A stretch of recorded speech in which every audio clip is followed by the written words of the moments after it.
I moved to Lisbon to forget them. I moved to start over. My ex-wife Camilla married her new F-guy exactly 3 weeks after our divorce papers were stamped. She called him a visionary. She called him a wealthy venture capitalist.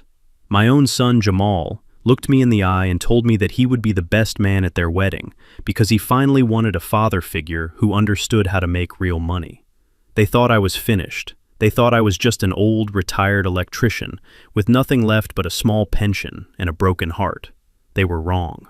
During their wedding reception, a single guest stood up and said one sentence that made Camilla scream in a way I will never forget.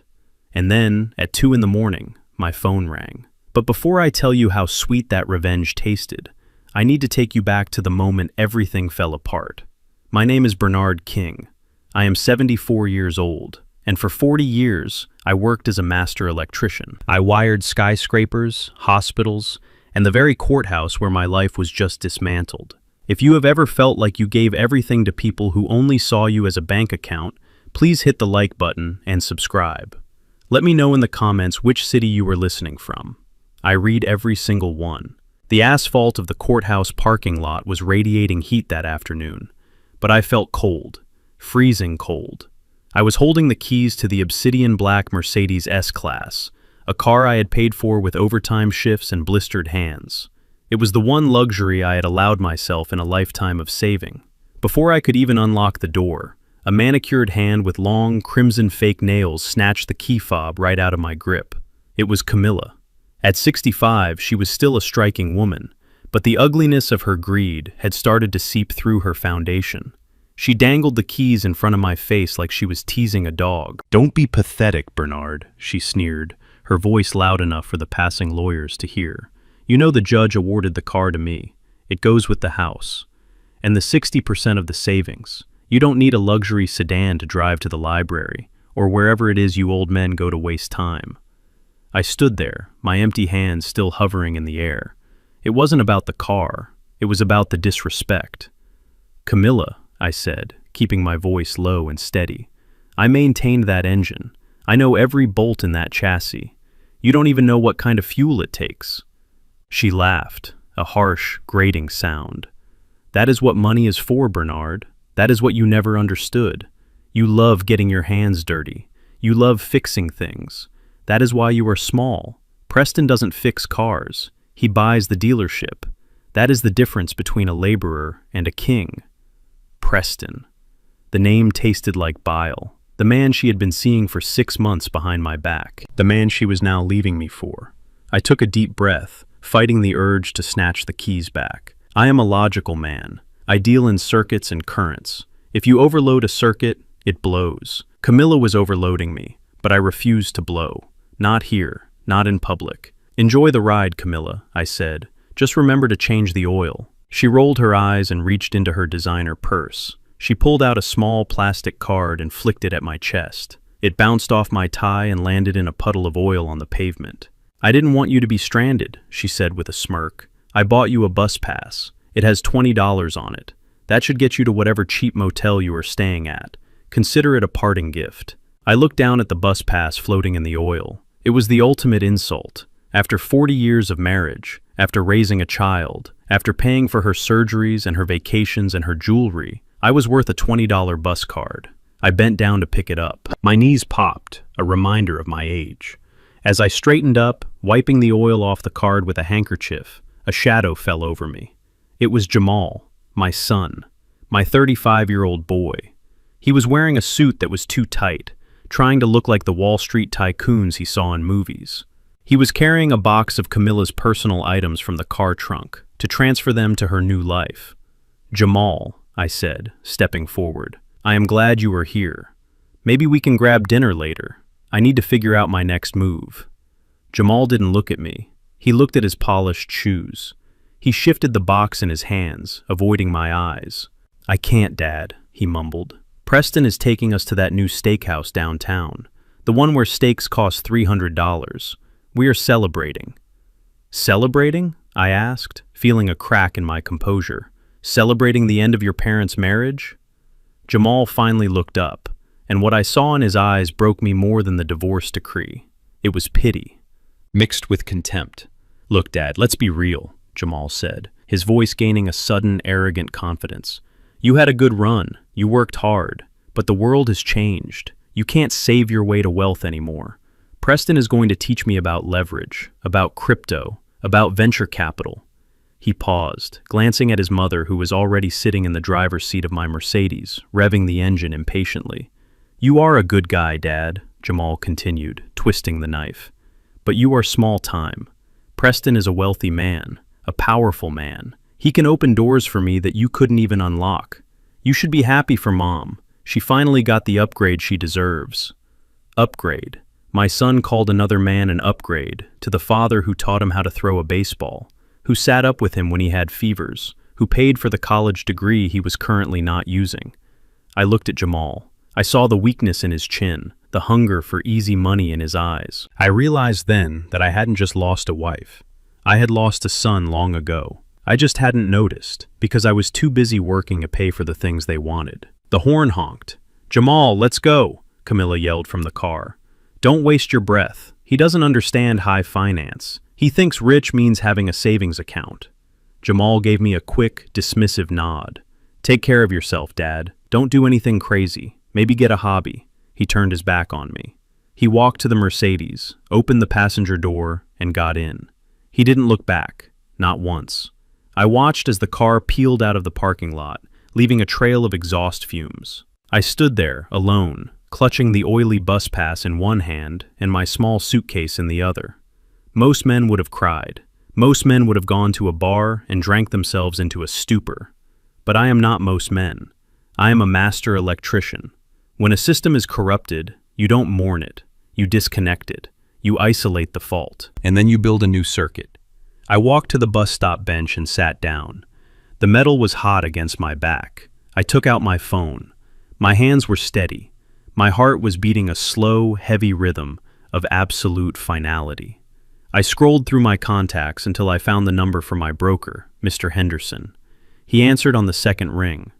Bernard, everything go okay in court? Sell it, I said. My voice was flat, devoid of emotion. Sell what, Bernard? The stocks? Everything, I said.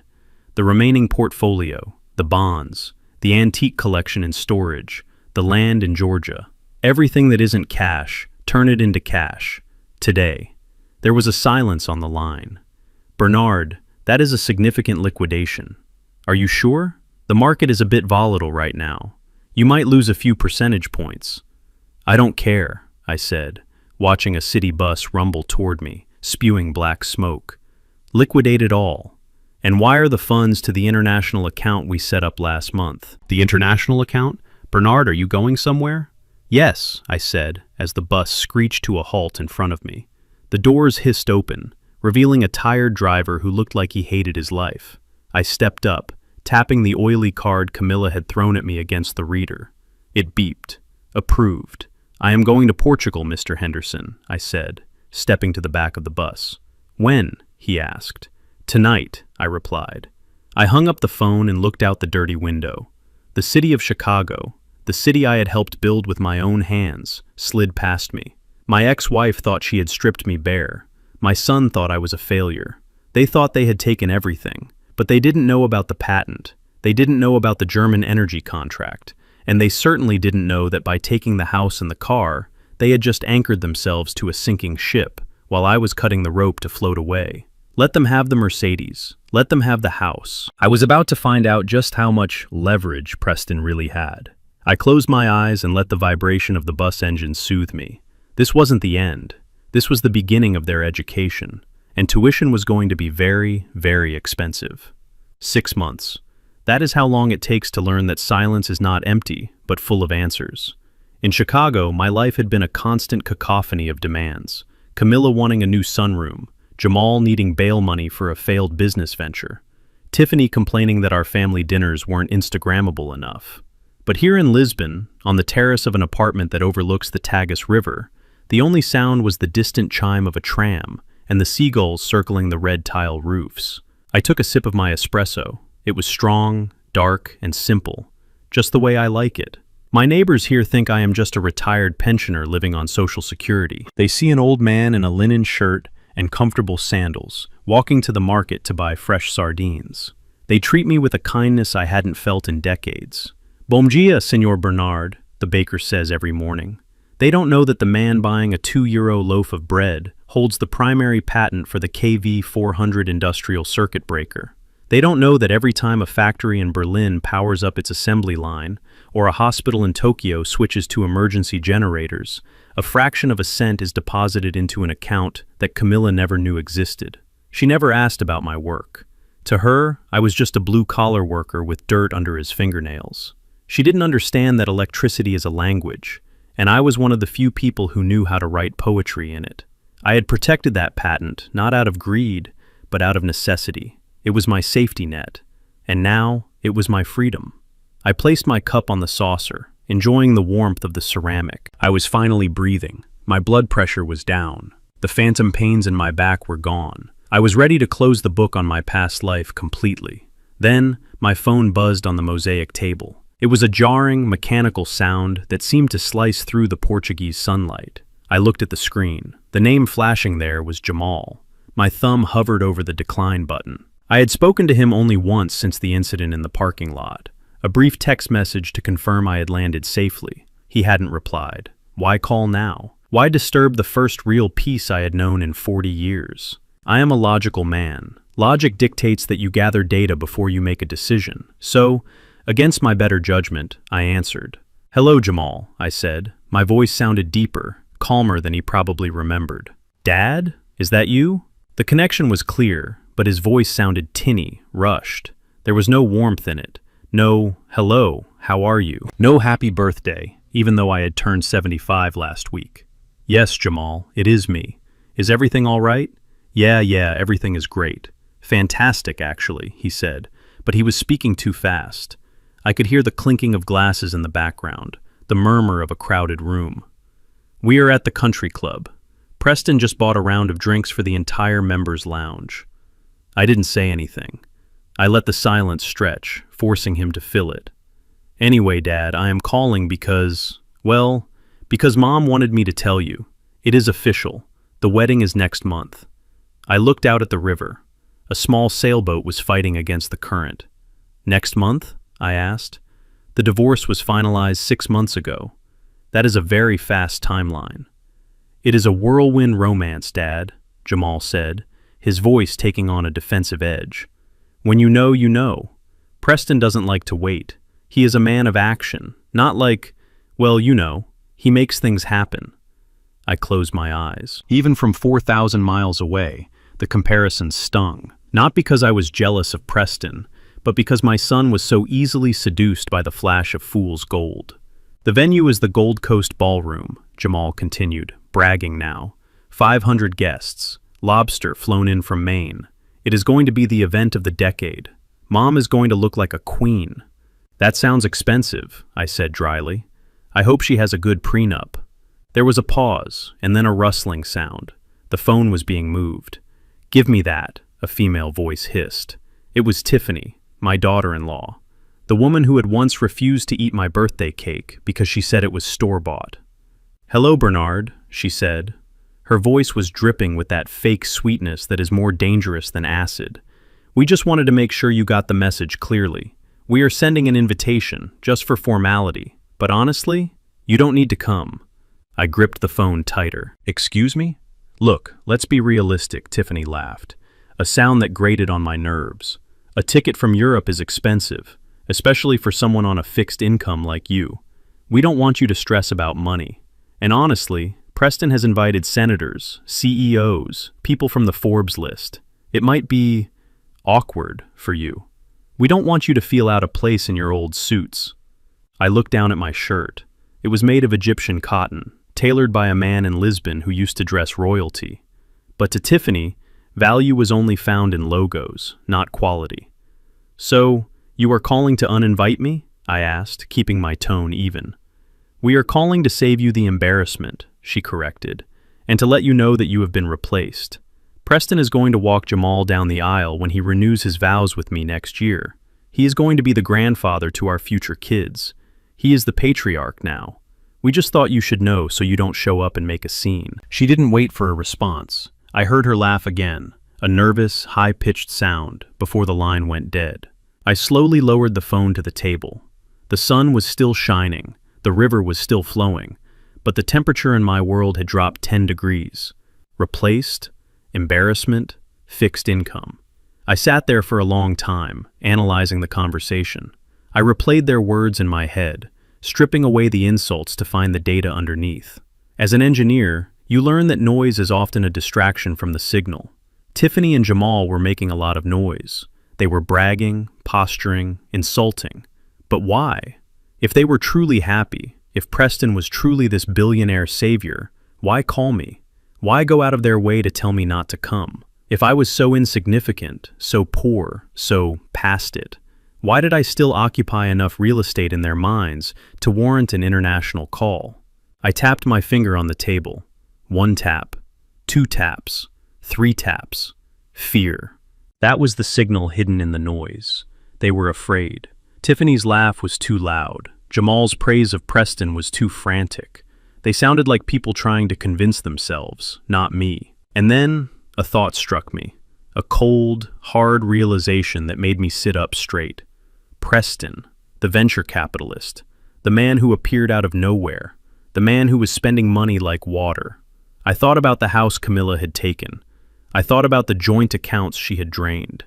And then I remembered something else, a small, seemingly insignificant detail from the divorce proceedings, a safety deposit box at the downtown bank. It was in my name, but I had given Camilla access years ago. I had assumed she cleared it out along with everything else. But what if she hadn't? What if she couldn't?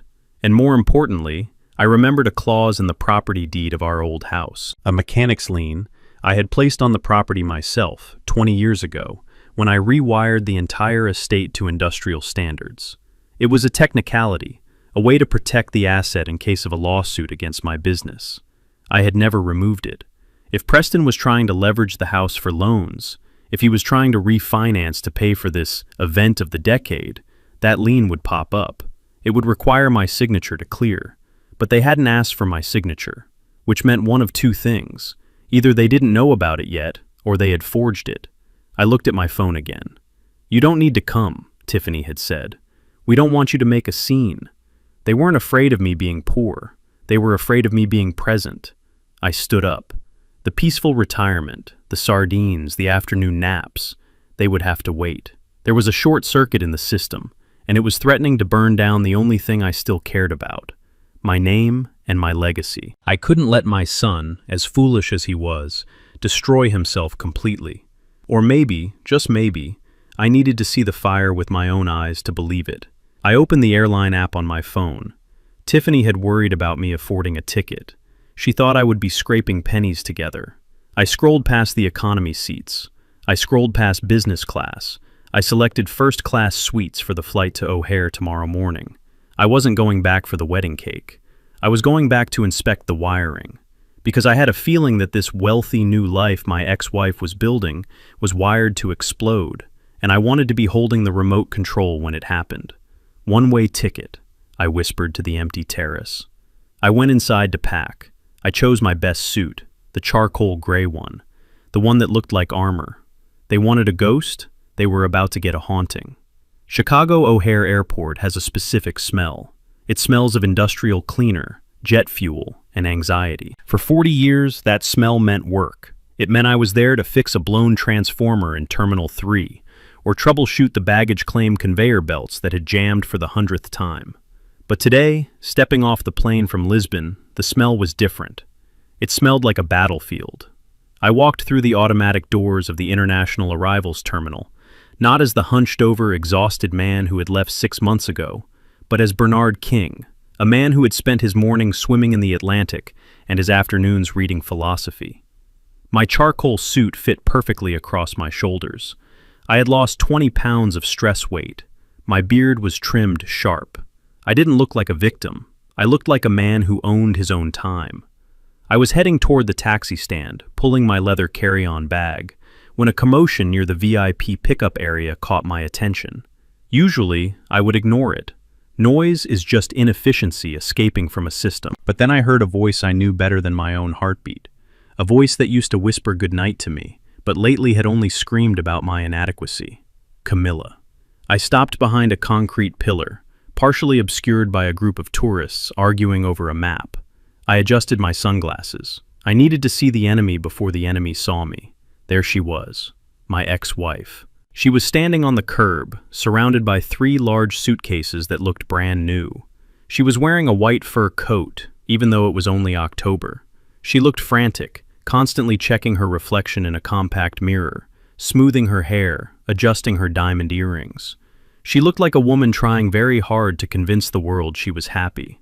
And then, the cavalcade arrived. It wasn't just one car, it was a production. 3 black SUVs flanked a gleaming silver Bentley Flying Spur.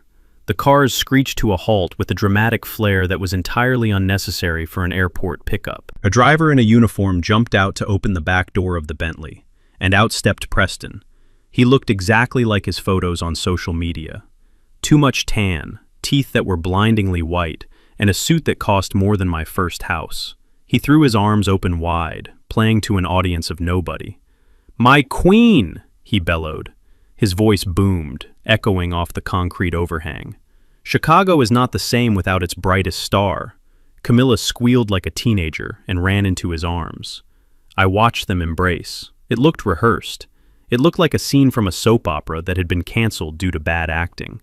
Jamal was there too, getting out of one of the SUVs, high-fiving the drivers, acting like he was part of a presidential motorcade. Most people walking by stopped to stare. They whispered to each other. "Who is that? Is that a movie star? Is that a billionaire?"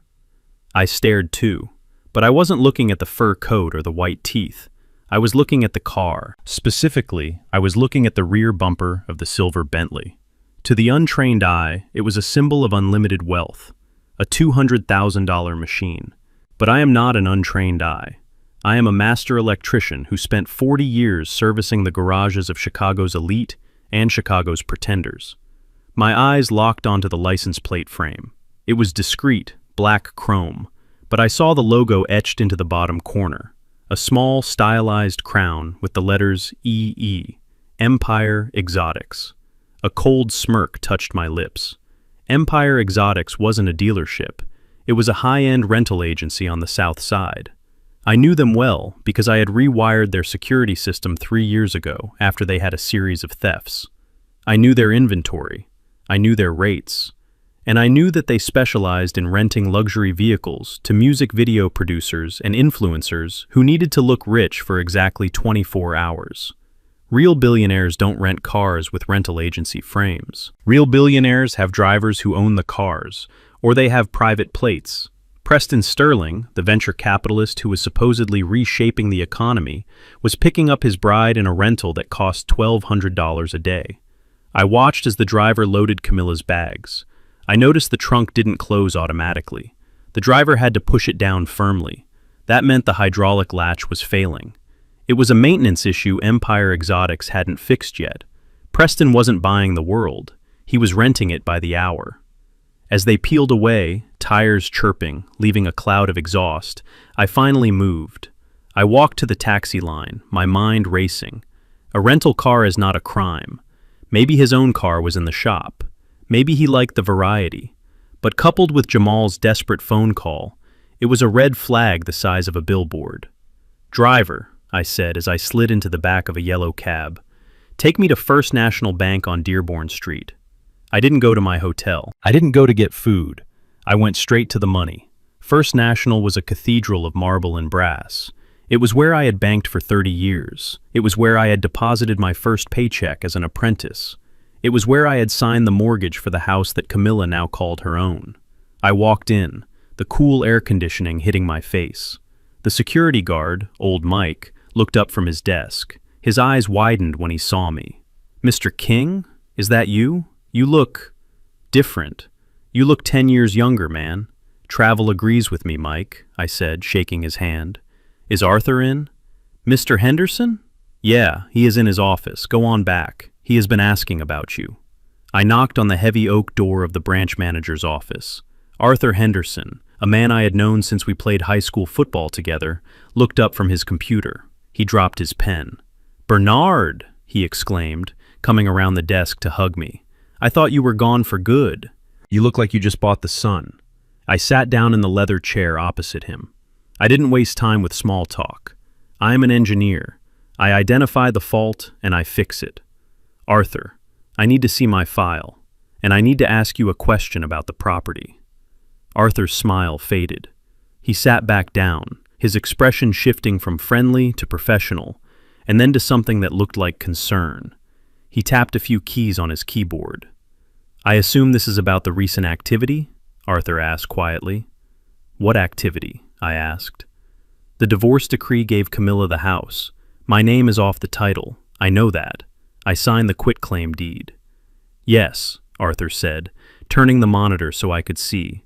Your name is off the title, but your name is still attached to the original lien history, so I get notified of major changes. Bernard, 2 weeks ago, Camilla refinanced the house. I leaned forward. Refinanced? Ideally, she should own it free and clear. I paid off that mortgage 5 years ago. She took out a home equity line of credit, Arthur said, pointing to a figure on the screen, a massive one. She pulled out 80% of the home's appraised value. That is $600,000, Bernard, in cash. The room went silent.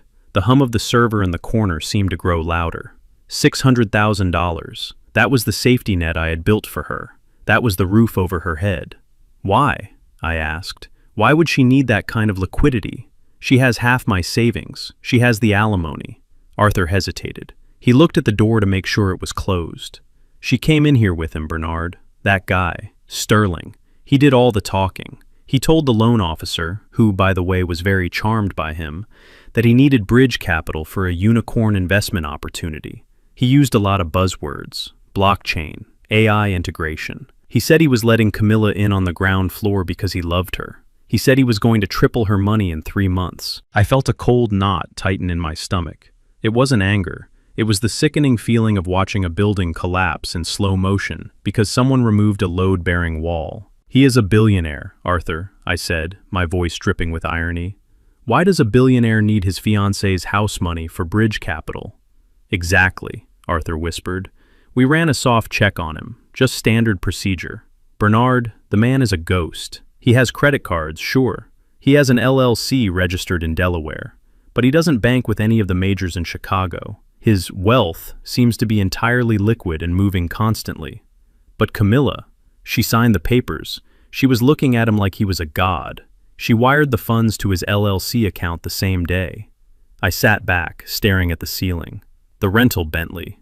The frantic phone call from Jamal telling me not to come. The $600,000 extracted from the house like marrow from a bone. It wasn't just a bad marriage. It was a harvest. Preston Sterling wasn't marrying my wife. He was consuming her assets, and Jamal, my foolish, greedy son, was probably next in line to be eaten.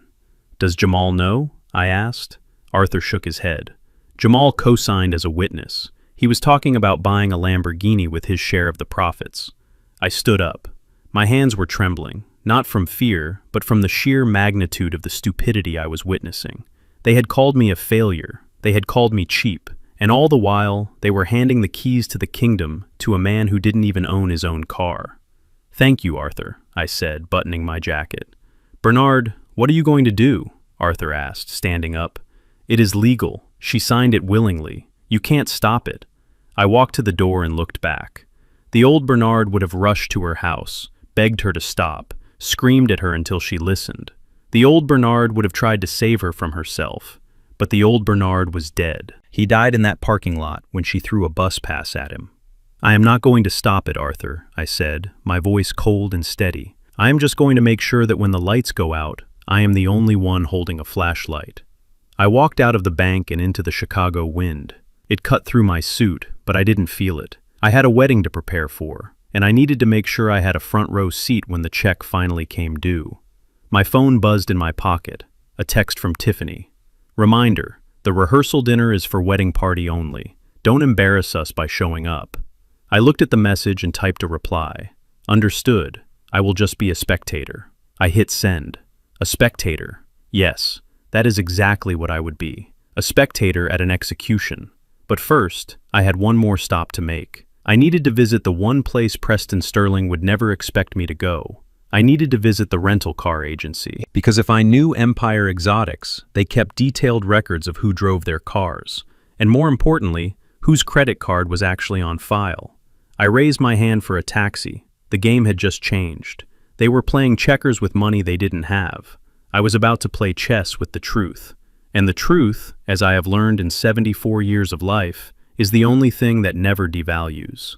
The Gilded Horn is the kind of restaurant where the lighting is intentionally dim, the menus have no prices, and the waiters look down on you if you ask what the soup of the day is. It is a temple of excess in the heart of Chicago, a place where people go not to eat, but to be seen eating. I walked in 5 minutes late. I had spent the afternoon watching my ex-wife's house from a coffee shop across the street, observing a moving truck take away the last of the furniture I had built with my own hands.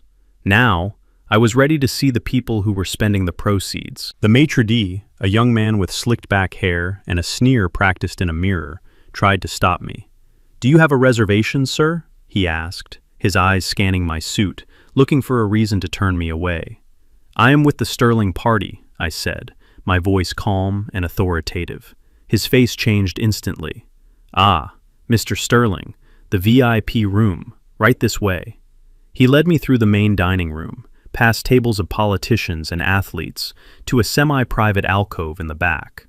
They were already seated, Camilla looking like a disco ball in a sequin dress that was far too young for her, Jamal nervously nursing a scotch, Tiffany scrolling through her phone, ignoring everyone, and Preston. Preston sat at the head of the table, his arms spread wide along the back of the leather booth, claiming space like a silverback gorilla. When he saw me, his smile didn't reach his eyes. It was a predator's grin. "Bernard!" he boomed, standing up halfway but not actually offering a hand. "We didn't think you would actually come. We thought the flight might be too much for your constitution." I pulled out the empty chair opposite him. "My constitution is fine, Preston. I survived 40 Chicago winters working on power lines. A first-class flight is hardly a challenge." Tiffany looked up from her phone. Her eyes raked over my charcoal suit, the one I had bought from the tailor in Lisbon who dresses Portuguese diplomats. She wrinkled her nose. "Is that what you are wearing to the wedding, Bernard?" she asked, her voice loud enough to turn heads at the next table. "It looks a bit boxy. Did you pick it up at a discount outlet? We really wanted this to be a black tie affair. We don't want you looking like the help." I smoothed the lapel of my jacket. The fabric was Super 150S wool, soft as butter. It cost more than her first car. "It is custom made," said softly. "In Europe, we prefer fit over flash." She rolled her eyes. "Europe, please. You probably bought it at a tourist trap." Preston is wearing Tom Ford. That is what success looks like. Camilla placed a hand on Preston's arm, marking her territory. "Don't be mean, Tiffany. Bernard does the best with what he has. He has always been frugal." Preston chuckled. "Let's get the man a drink. Waiter." A sommelier appeared instantly, holding a leather-bound wine list. "Bring us the Chateau Margaux, 1996, Preston commanded without even looking at the list. "And bring a tasting glass for my friend here." He pointed a thick finger at me. "Bernard, I want you to taste this. You probably drink that box stuff, right? Or maybe beer. This will educate your palate. It is a $2,000 bottle. Try not to gulp it." The table went silent.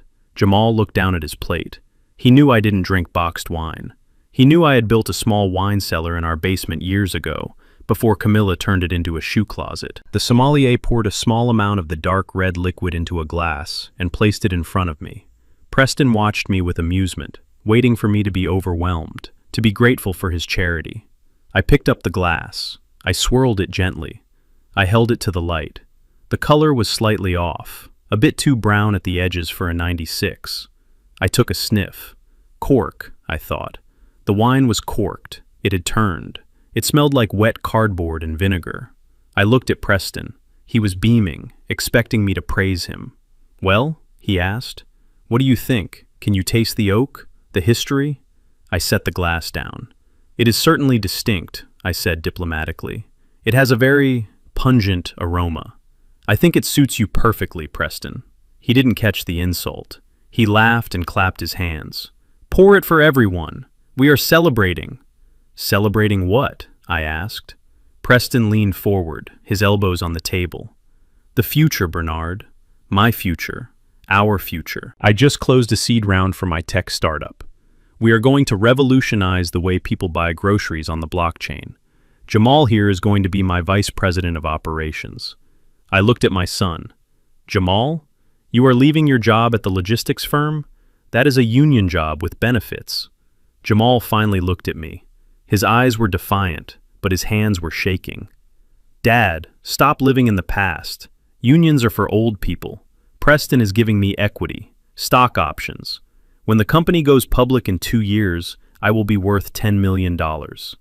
And what is your salary until then? I asked. Jamal hesitated.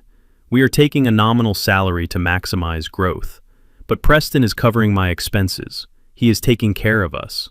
I looked at Camilla. She was nodding vigorously. He is so generous, Bernard. He paid off Jamal's student loans last week. Did you see the receipt? I asked her. Or did he just tell you he did it? Bernard, Camilla snapped. Why do you always have to be so negative? Why can't you just be happy that our son finally has a father figure who knows how to win? The words hung in the air like smoke. A father figure. Jamal cleared his throat. He reached into his jacket pocket and pulled out a small velvet box. He didn't open it, he just held it. Actually, Dad, there is something I need to tell you, Jamal said. Go on, son, Preston encouraged him, leaning back and taking a sip of the spoiled wine. He grimaced slightly but didn't say anything, too proud to admit he had ordered vinegar. Jamal took a deep breath. Dad, about the wedding. We talked about it. And, well, usually the father of the groom stands next to the groom. But what? I asked, my voice dropping to a whisper. But Preston is the one who made this wedding possible, Jamal said, the words rushing out.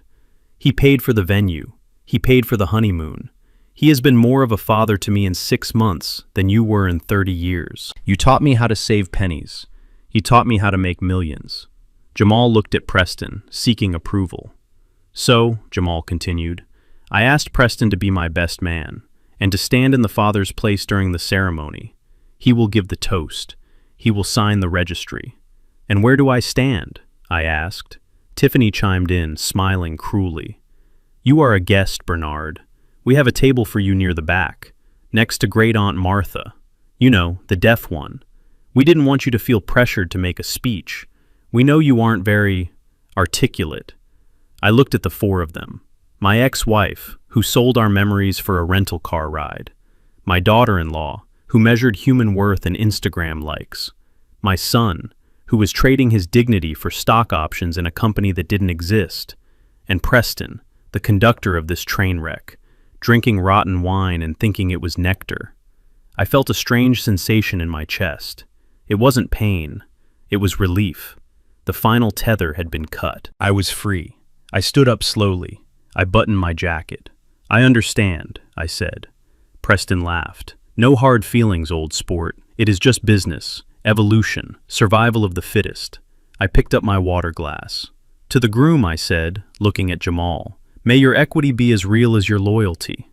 I turned to Preston.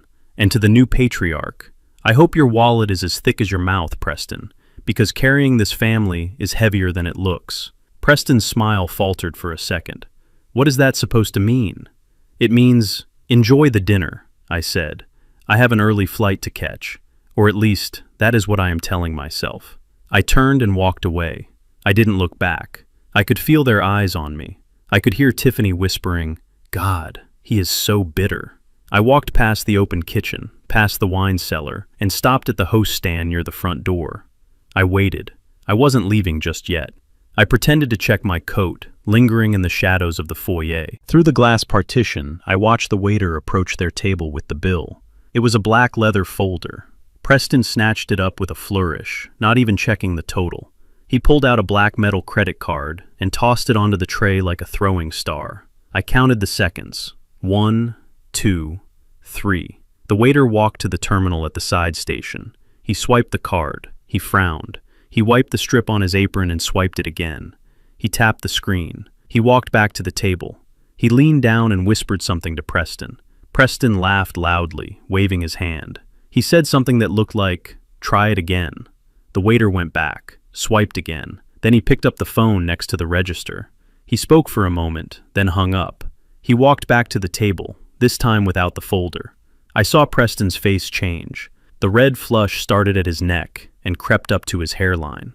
He patted his pockets. He pulled out another card, a blue one. He gave it to the waiter. The waiter returned to the terminal. Swipe. Pause. Shake head. I saw Camilla reach into her purse. She pulled out a card, but Preston stopped her. He grabbed her wrist. He was arguing with the waiter now. I could see his gestures getting wilder. He was pointing at his suit, pointing at the table, probably screaming, "Do you know who I am?" The manager began to walk over. That was all I needed to see. The first crack in the dam. The water was starting to leak through. I pushed open the heavy front door and stepped out into the cool Chicago night. The air tasted sweet. "Hey, buddy," a valet called out. "You need your car?" "No," I said, flagging down a passing taxi. "I don't have a car. I have a bus pass, and it is the most valuable thing in the world right now because it is paid for." As the taxi pulled away, I looked back at the restaurant. Through the window, I saw Preston standing up, red-faced, while Jamal frantically searched his own empty pockets. The dinner was on them, but the real bill? The real bill was coming tomorrow, and the interest rate was going to be deadly. The wind off Lake Michigan in October cuts through you like a knife. But on the deck of the yacht Preston had chartered, the cold was the only honest thing present. The vessel was named the Golden Horizon, 120 feet of fiberglass and vanity bobbing in the dark water. It was impressive, I will admit. Waiters in white tuxedos circulated with trays of caviar that looked like buckshot, and a jazz quartet played softly in the corner, fighting a losing battle against the wind. I stood by the railing, clutching a glass of sparkling water. I watched the city skyline drift by, the lights of Chicago shimmering like distant stars. It was the city I had helped power, grid by grid, wire by wire. Now, I felt like a stranger floating past it. Tiffany had made it clear that my presence was tolerated, not desired. She had placed me at a small, high-top table near the stern, away from the heat lamps and the VIP seating. But from my vantage point in the shadows, I could see everything. I was the safety inspector looking at a building that was about to be condemned. The center of gravity, as always, was Preston. He was holding court near the bow, surrounded by a group of men who looked hungry. Not hungry for food, but for the kind of easy money that ruins lives. Jamal was right next to him, practically vibrating with excitement. My son looked like a child who had been invited to the grown-ups table for the first time, unaware that he was actually on the menu. I moved closer, keeping to the edge of the crowd. I wanted to hear the pitch. "Gentlemen," Preston's voice carried over the wind, loud and confident. "The banking system is a dinosaur. It is slow. It is regulated by people who want to keep you poor. What I am offering you is not just an investment.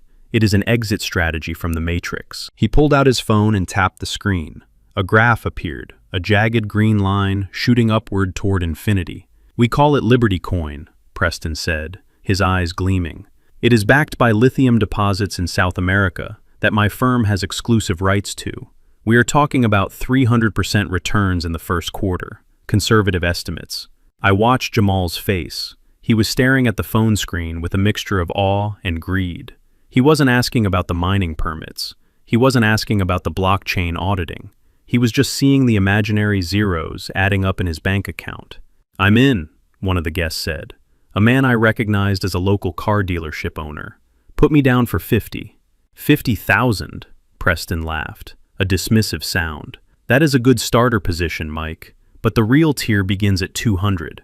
That is where you get the founder's equity." "I'll do 200, Jamal blurted out. My heart stopped. $200,000. That was everything. That was the money from the house refinance. That was the money Camilla needed to live on when this house of cards collapsed. Preston clapped a hand on Jamal's shoulder, squeezing it tight. "That is my boy.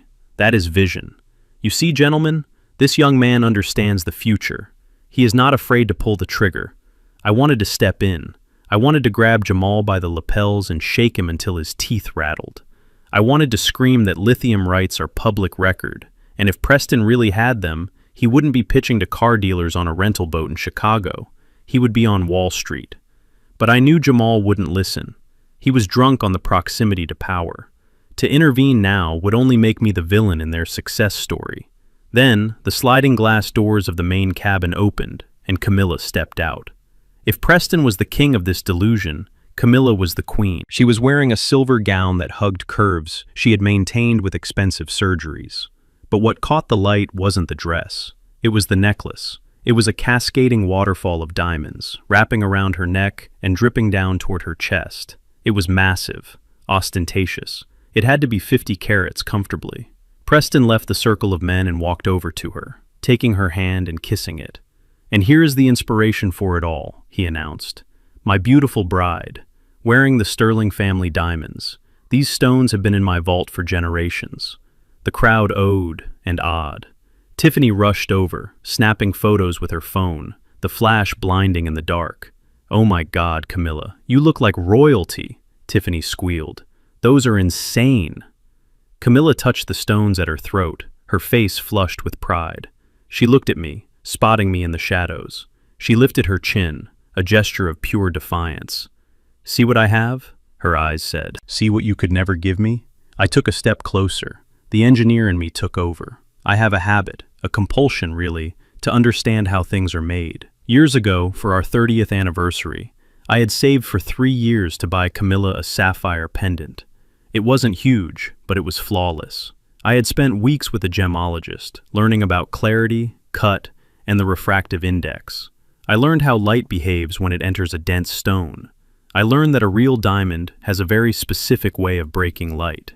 It handles light with dignity. It flashes gray and white, with subtle fires of orange or blue. I narrowed my eyes, focusing on the necklace as Camilla moved under the deck lights.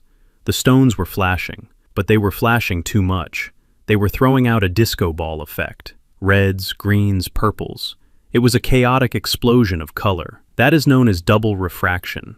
Diamonds are singly refractive. They don't split light like that. Moissanite does. Cubic zirconia does. High-end lead glass does. I felt a cold smile touch my lips. The Sterling family diamonds, stones that had been in his vault for generations. It was a lie. A physical, provable lie, hanging right around my ex-wife's neck. If the diamonds were fake, the lithium mines were fake, the coin was fake, the man was fake. I looked at Preston. He was basking in the adoration, his arm around Camilla's waist. He looked invincible, but I saw the sweat on his upper lip, despite the freezing wind. I saw the way his eyes darted around the perimeter, constantly scanning, constantly checking. He wasn't a billionaire relaxing on his yacht. He was a fugitive hiding in plain sight. I reached into my pocket and pulled out my phone. I didn't raise it high. I held it at chest level, pretending to check a message. "Hey, Preston," I called out, my voice cutting through the chatter. He looked over, annoyed at the interruption. "What is it, Bernard?" "I just wanted to say," I continued, stepping into the light, "that is a magnificent setting. It reminds me of the pieces they sell on the Miracle Mile." Preston stiffened. His smile froze. For a split second, the mask slipped. He knew that I knew. He saw the calculation in my eyes. "Thank you, Bernard," he said curtly. "Now if you will excuse us." He turned Camilla away, shielding her from me, shielding the lie from the only person on the boat who knew how to use a jeweler's loop. But it was too late. I had the shot. I looked down at my screen. The image was crisp. Preston's face was illuminated by the deck lights, clear as day. I opened my encrypted messaging app. I scrolled down to a contact saved as Frank the Shark. Frank was an old friend from the neighborhood. We used to play chess in the park on Sundays. Frank was also a senior fraud investigator for one of the largest insurance underwriters in the Midwest. He spent his days hunting down people who faked their own deaths or burned down their own warehouses. He had a database that the FBI would be jealous of. I attached the photo. I typed a simple message. "Frank, do me a favor. Run facial recognition on this guy. Goes by Preston Sterling. Claims to be VC. I think he is wearing glass and selling fog. Let me know what hits." I pressed send. The little circle spun for a second, then turned into a check mark. Sent. I looked up. Jamal was shaking hands with Preston, sealing the deal on the $200,000 investment. Camilla was laughing, touching her fake diamonds, oblivious to the fact that she was wearing a symbol of her own bankruptcy. I finished my sparkling water. It tasted flat. I had done my part. I had gathered the data. Now, I just had to wait for the lab results. As I walked toward the gangplank to leave the party early, Tiffany blocked my path. She had a glass of champagne in her hand and a smirk on her face. "Leaving so soon, Bernard?" she asked. "It must be hard, seeing what a real provider looks like." I looked at her. I looked at the yacht that wasn't theirs. I looked at the jewelry that wasn't real. And I looked at the son I had lost to this illusion. "It is educational, Tiffany," I said quietly. "I am learning a lot tonight." "About what? Being second best?" "No," I said, stepping around her. "About the cost of tuition." I walked down the ramp onto the solid concrete of the dock. The ground beneath my feet felt good, stable, real. Behind me, the yacht party continued, a floating bubble of lies drifting on a dark, cold lake. My phone buzzed in my pocket, a reply from Frank. On it, "Give me 24 hours. If he is who I think he is, you might want to stay clear of the blast radius." I buttoned my coat against the wind. I wasn't going to stay clear. I was going to be right in the center of it. Because when this bomb went off, I needed to make sure the debris didn't bury the only thing I had left to save, my own dignity. The countdown had begun. It was 11 o'clock at night when the knock came. It wasn't a polite tap. It was a rhythmic, impatient pounding that shook the heavy door of my hotel room. I had been sitting in the armchair by the window, reading a report on industrial surplus value, trying to distract myself from the image of my ex-wife wearing a necklace made of glass. I knew who was at the door before I even opened it. There is a specific cadence to desperation, and my son Jamal had been broadcasting it for 2 days. I opened the door. Jamal stood in the hallway, bathed in the yellow fluorescent light. He looked terrible. His tie was loosened, hanging askew like a noose he had failed to tighten properly. His eyes were bloodshot, and there was a sheen of sweat on his forehead despite the air-conditioned chill of the hotel. He didn't say hello. He didn't ask if I was busy. He simply pushed past me into the room, bringing with him the smell of stale scotch and expensive cologne. I closed the door gently. I watched him pace the small, carpeted area between the bed and the desk. He was vibrating with nervous energy, his hands opening and closing into fists. "Do you want some water, Jamal?" I asked, keeping my voice low. "You look dehydrated." "I don't need your water, Dad," he snapped, spinning around to face me. "I need you to be reasonable. For once in your life, I need you to stop being a roadblock and start being a team player." I walked over to the minibar and poured a glass of water anyway. I placed it on the desk. "I am always reasonable," I said. "That is why I am an engineer. Reason is what keeps buildings from falling down.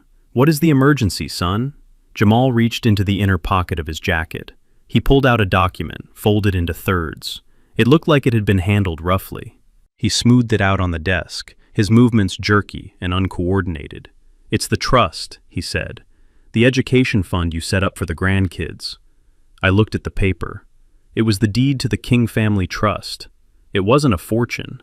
It was $50,000 that I had scraped together over 20 years. Every time I worked a holiday, every time I took a double shift in a freezing basement, I put $100 into that account. It was meant to ensure that if Jamal ever had children, they wouldn't have to start at zero like I did. "What about it?" I asked. "It is sitting in a conservative bond index. It is safe." "That is the problem," Jamal shouted, throwing his hands up. "It is safe. It is stagnant. It is making 3% a year, Dad. 3%. Inflation is eating it alive." "And let me guess," I said, leaning against the wall. "Preston has a better idea?"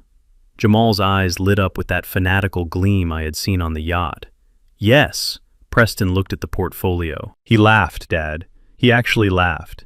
He said it was money under a mattress. He wants to move it into his liquidity pool. He can guarantee 15% monthly returns. He wants to manage it for us, for free, because he cares about the family legacy." I felt a sharp pain in my chest. It wasn't a heart attack. It was the heartbreak of realizing that my son wasn't just a victim. He was a willing accomplice to his own destruction. He was willing to take the only pure thing I had created, a safety net for unborn children, and feed it to a wolf. "So you were here to get me to sign over the trustee rights?" I asked. "I am here to get you to sign the release," Jamal corrected. "Preston needs full authorization to move the principal, tonight. The market opens in Tokyo in 3 hours, and he wants to position the capital before the morning bell." "And if I refuse?" I asked. Jamal stopped pacing. He looked at me, and for the first time, I saw something truly dark in his face. It was the look of a man who had burned so many bridges, he had no choice but to jump into the fire. "Don't make this ugly, Dad," he said, his voice dropping to a menace. "Preston has lawyers, powerful lawyers. If you claim to be managing this money, but you are mismanaging it by letting it stagnate, that is a breach of fiduciary duty. We can sue you. We can have you declared incompetent." Preston said he could have a competency hearing scheduled by Monday. "Do you want to spend your retirement fighting a legal battle you can't afford?" I stared at him. My own son was threatening to declare me senile. He was threatening to drag me through the mud, to destroy my reputation, all to get his hands on $50,000 to give to a con artist. I realized then that the boy I raised was gone. The boy who used to cry when he scraped his knee. The boy who used to help me carry my toolbox. He had been consumed. What stood before me was a hollow shell, filled with another man's lies. "You would do that?" I asked softly. "You would sue your own father." Jamal flinched, just for a second. But then the greed took over again. "I am doing what is best for the family," he said, reciting the script. "I am maximizing our assets. Just sign the paper, Dad. Don't be a dinosaur." I walked over to the desk. I looked at the document. It was a standard transfer of trusteeship. It gave Jamal full control over the principal amount, effective immediately. If I signed this as it was, the money would be gone by morning. Preston would drain it, use it to pay off the catering bill or the yacht rental, and my grandchildren would be left with nothing. But if I didn't sign, Jamal would cause a scene. He would drag this out. He would scream and threaten, and honestly, I was tired. I was so incredibly tired of fighting a war against people who were determined to surrender. But I am a master electrician. When you can't stop the current, you divert it. You install a breaker. "Okay," I said. I picked up a pen from the hotel desk. Jamal let out a breath he had been holding. "Thank God, finally. You are making the right choice." I put the tip of the pen to the paper, but I didn't sign at the bottom. Not yet. "I'm going to add a small annotation," I said casually. "Just for my own records, to show that I acted in good faith." "Whatever," Jamal said, checking his watch. "Just hurry up." I found the clause regarding the disbursement of funds. In clear, block letters, I crossed out "immediate access" and wrote in the margin, "Funds to remain frozen in escrow until the named beneficiary reaches the age of 18 years. Transfer of management authorized only under these conditions." It was a restrictive covenant. It meant that even if Jamal became the trustee, he couldn't touch the principal. He could move it to Preston's fund if he wanted, but the bank wouldn't release the cash to them. It would just sit there, locked tight, until a child who didn't exist yet became an adult. I signed my name at the bottom with a flourish. "There," I said, "it is all yours." Jamal snatched the paper from under my hand before the ink was even dry. He didn't read it. He didn't even look at the paragraph I had altered. He just saw the signature at the bottom. That was all he cared about, the victory. "About time," he muttered, folding the paper and shoving it back into his pocket. "Preston is going to be pleased. This shows commitment." He turned to the door. He didn't say thank you. He didn't say goodbye. He had what he wanted. "Jamal," I said. He stopped, his hand on the doorknob. "What?" "I hope you read the fine print on everything Preston gives you," I said, "because the devil is always in the details." He scoffed. "Preston doesn't have fine print.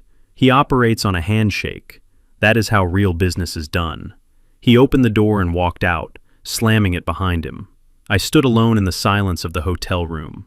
I walked over to the window and looked down at the street. I watched as my son ran out of the hotel entrance, jumped into a waiting cab, and sped off into the night. He was rushing to deliver a locked box to a thief who didn't have the key. I felt a profound sense of sadness, but no regret. I had saved the money. I had protected the future, but I had lost the present. My son was gone. He was driving toward a cliff, pressing the accelerator to the floor, convinced he was learning how to fly. I went back to the armchair and picked up my report. The dossier from Frank was waiting. I turned the page. Attached was a photocopy of a police report from Florida, dated 3 years ago. The mugshot was grainy, but the face was unmistakable. It wasn't Preston Sterling. It was Pete Stalinsky, arrested for selling fake timeshares to retirees. I looked at the date of the wedding, 2 days away. I took a sip of the water I had poured for Jamal. It was cool and clean. "Sleep well, son," I whispered to the empty room. "You are going to need your rest, because when you wake up, the nightmare is going to be very, very real." The Gold Coast Ballroom had been transformed into a botanical garden. It was a spectacle of excess that bordered on the obscene. Thousands of white orchids, likely flown in from Thailand that very morning, hung from the ceiling in cascading waterfalls. The scent was so thick it felt like walking into a perfume factory. A 20-piece symphony orchestra sat on a raised platform, playing Mozart with a precision that cost $500 an hour per musician. Everything about the room screamed wealth.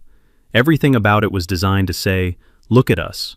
Look at how much we have. Look at how far we have risen." But I am an engineer. I don't look at the decoration. I look at the structure. I looked at the floor and saw that the heavy floral arrangements were blocking the fire exits. I looked at the lighting rig and saw that the cables were taped down haphazardly, a lawsuit waiting to happen. And I looked at the people, my family, and saw a foundation that was already crumbling into dust. I stood at the entrance, holding my invitation. A young usher with a clipboard looked at my name, then looked at me, then looked down at his list again. He hesitated, his face flushed with second-hand embarrassment. "Mr. King," he said softly. Right this way." He didn't lead me to the front, where the family usually sits. He didn't lead me to the middle, where the friends and colleagues were chatting. He walked me past the ice sculptures, past the chocolate fountains, past the rows of velvet chairs reserved for the people Preston was trying to impress. We kept walking until we reached the back wall. "Here we are, sir," the usher mumbled, not making eye contact. "Table 42. It was the very last table in the room. It was positioned directly next to the swinging double doors of the kitchen, where waiters were rushing in and out with trays of food, creating a constant clatter of silverware and shouting. To my left was the entrance to the restrooms. Every time someone opened the door, the smell of industrial air freshener and plumbing wafted over our centerpiece. I sat down. My companions at the table were a collection of ghosts from the past. There was Great Aunt Martha, who was 90 years old and thought she was at a bingo hall. There was a second cousin from Camilla's side, who I hadn't seen in 15 years and who was already drunk. And there were 3 empty chairs. Even the outcasts didn't want to sit here. This was it. This was my place in their new world. I wasn't just an ex-husband. I was garbage. I was something to be hidden away near the toilets and the trash. I placed my hands on the tablecloth. It was silk. I calculated the cost of this wedding in my head. The flowers, the venue, the orchestra, the food. It had to be upwards of $300,000. Half the money Camilla had extracted from the house was already gone, burned up in a 6-hour party to celebrate a fraud. I poured myself a glass of water from the pitcher. I didn't drink the wine. I needed a clear head. Suddenly, a sharp jolt rocked my chair. I looked up. Tiffany was standing over me. She was wearing a bridesmaid dress that was cut too low and cost too much. Her face was caked in makeup, but it couldn't hide the ugliness of her expression. She had kicked the leg of my chair with her heel. "Oops," she said, her voice dripping with fake innocence. "I didn't see you there, Bernard. You blend in so well with the service staff." She leaned in closer, her perfume overpowering the smell of the kitchen. "I hope you are comfortable," she whispered. "We thought this location was appropriate. It is where the waste goes. That is what you are, right? Waste. You are the past that we are flushing away." I looked at her. I looked at the young woman who had married my son. I remembered when she first met Jamal. She had been sweet then, or maybe she was just better at acting. Now, the mask was gone. She was a scavenger bird, picking at the bones of a kill she didn't make. "You look lovely, Tiffany," I said calmly. "Enjoy the music. It is expensive." She sneered. "Don't worry about the cost. Preston has it covered. He has more money in his couch cushions than you made in your entire life." She turned on her heel and strutted away, swaying her hips, eager to get back to the cameras and the attention. I watched her go. I felt a strange sense of pity. She thought she was winning. She thought kicking an old man's chair made her powerful. She didn't know that she was standing on a trap door, and I was holding the lever. I turned my attention to the front of the room. The ceremony was about to begin. Preston stood at the altar. He was wearing a white tuxedo jacket with black lapels. He looked like a game show host from the 1970s. To the rest of the room, he probably looked confident. He was smiling, waving to people, shaking hands. But I pulled out my glasses. I put them on. I focused. Preston was melting. Even though the ballroom was kept at a crisp 68 degrees, beads of sweat were rolling down his forehead. His collar was wet. He kept wiping his palms on his trousers. And he couldn't stop moving. He shifted his weight from foot to foot. He adjusted his tie. He touched his cufflinks. But the biggest tell was the phone. Every 30 seconds, when he thought no one was looking, he would slide his phone out of his pocket, glance at the screen, and then shove it back in. His expression would tighten for a fraction of a second, a micro-expression of pure panic, before he plastered the smile back on. I knew that look. It is the look of a contractor who realizes he forgot to install the support beams, and the concrete is already pouring. He was waiting for something. A wire transfer, a confirmation, or maybe a warning. Jamal was standing next to him, beaming with pride, puffing out his chest. My son looked at Preston with total adoration. He didn't see the sweat. He didn't see the panic. He only saw the white tuxedo and the promise of millions. The orchestra swelled. The wedding march began. The heavy double doors at the back of the room opened. Everyone stood up. Everyone turned to look. Camilla appeared. She was wearing a dress that must have cost $20,000. It was encrusted with crystals. She had a tiara on her head. She looked beautiful, in a way, but she also looked terrifying. Her smile was fixed, rigid. She walked down the aisle, clutching a bouquet of white roses so tightly her knuckles were white. She walked past me without a glance. She didn't see the man who had loved her when she had nothing. She only saw the altar. She only saw the pot of gold at the end of the rainbow. As she reached the front, Preston stepped down to meet her. He took her hand. I saw him lean in and whisper something in her ear. From the distance, it looked romantic. The guests sighed. Aunt Martha next to me clapped her hands and said, "Oh, true love." But I read lips. I have had to communicate with crew members across noisy construction sites for 40 years. I watched Preston's mouth move. He didn't say, "You look beautiful." He didn't say, "I love you." He said, "Did the wire clear yet?" Camilla's smile didn't waver, but her eyes widened slightly. She whispered back, "I don't know. I gave you the confirmation code." Preston nodded, a jerky, nervous motion. He patted her hand, but his eyes went back to his pocket, back to the phone hidden in his jacket. I sat back in my chair. The puzzle pieces were locking into place. The rental car, the fake diamonds, the desperate need for cash, and now the panic at the altar. Preston wasn't just a con man. He was a desperate con man. He was running a Ponzi scheme that was collapsing in real time. He needed Camilla's money not to invest, but to pay off someone else. Maybe the venue, maybe the caterers, or maybe a shark more dangerous than a loan officer. I looked around the room at the 500 guests, senators, business owners, my own family. They were all watching a fairy tale. I was the only one watching a heist. The officiant began to speak. "Dearly beloved, we are gathered here today." I reached into the inside pocket of my suit. I touched the cool paper of the police report I had printed out at the hotel business center. I also touched the second envelope, the one containing the email from Frank regarding the facial recognition match. I wasn't going to stop the wedding. That would be too easy. I was going to let them say I do. I was going to let the knot be tied. Because when you demolish a building, you don't knock it down halfway. You wait until the structure is fully committed to gravity, and then you pull the pin. I took a sip of water. It was warm. Go ahead, Preston, I thought. Say the vows. Promise to love and to cherish. Because the only thing you are going to be cherishing tonight is the right to remain silent. Tiffany turned around from the front row and glared at me, making sure I was staying in my place. I raised my glass to her and smiled. She had no idea. None of them did. The man at the table by the toilet was about to become the most important person in the room. The ceremony reached its crescendo under the crystal chandeliers. The officiant, a man with a booming voice that sounded like he was narrating a movie trailer, asked the question that seals a fate. "Do you, Preston Sterling, take this woman to be your lawfully wedded wife? To have and to hold, in sickness and in health, in poverty and in wealth?" Preston didn't answer immediately. I saw his throat bob as he swallowed. He was looking out at the audience, his eyes darting back and forth, scanning the room like a man looking for the nearest fire exit. He took a breath that shuddered in his chest. "I do," he said. But he didn't stop there. He turned to Camilla, grabbing both her hands. The sweat was now visible on his upper lip, glistening under the stage lights. He needed to sell this. He needed to perform. "Camilla," he announced, his voice projecting to the back of the room where I sat next to the kitchen door. "I don't just promise to be your husband. I promise to be your kingdom. I promise that from this day forward, you will never know want. You will never know limits. I will take you to the heights of the world, where you belong. You are not just marrying a man. You are marrying a destiny." The crowd gasped. A few women dabbed at their eyes with handkerchiefs. My Aunt Martha, who was halfway through a bread roll she had smuggled in her purse, sighed loudly. "Oh, isn't that romantic? He speaks like a poet." I leaned back in my chair.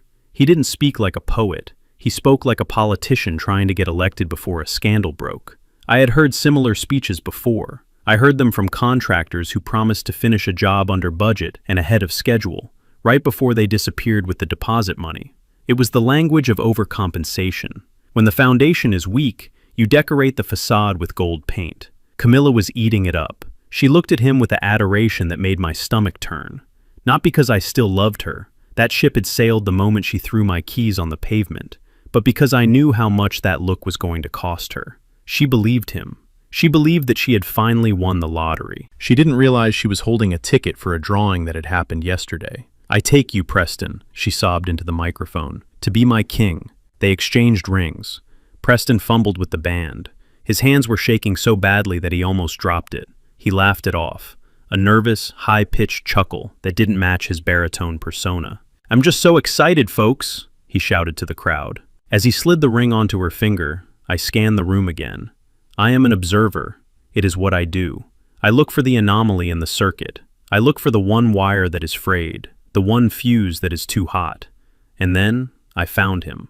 He was sitting at table number 1, the VIP table, the table reserved for the groom's closest family and most important business partners.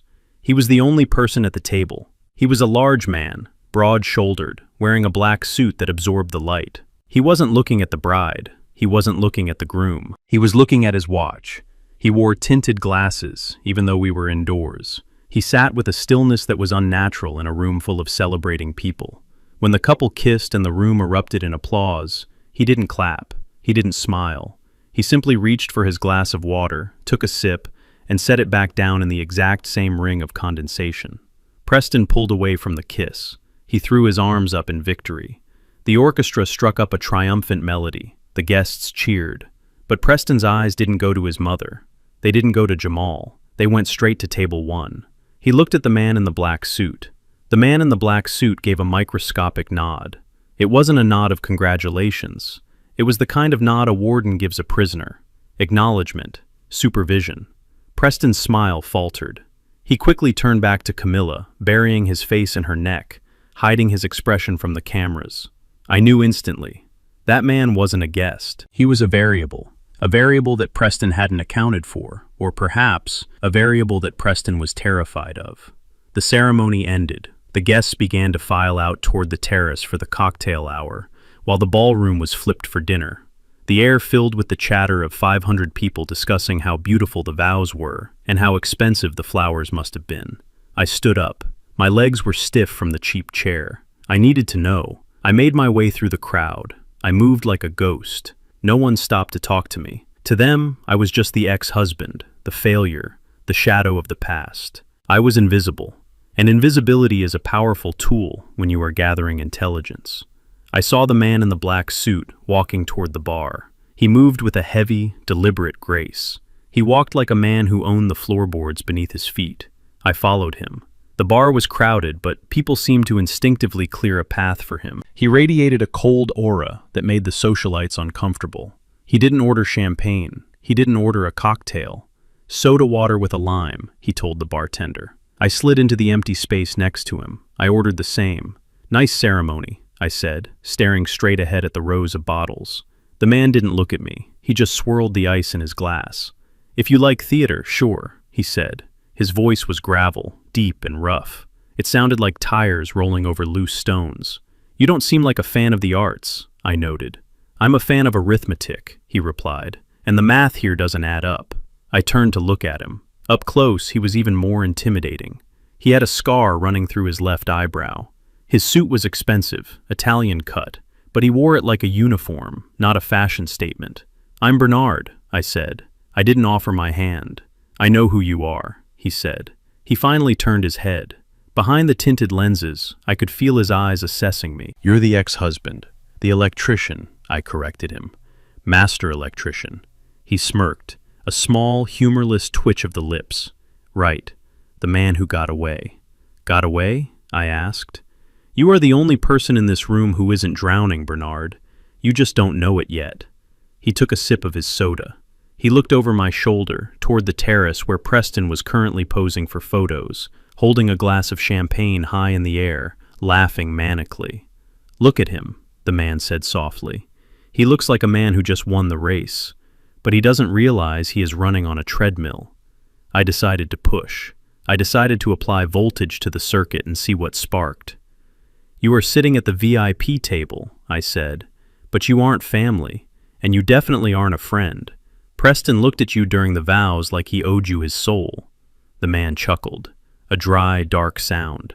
"Not his soul," the man said, "just his life, or at least the version of his life he is trying to sell to these people." He turned his body fully toward me. He took off his glasses. His eyes were cold, gray, and completely devoid of empathy.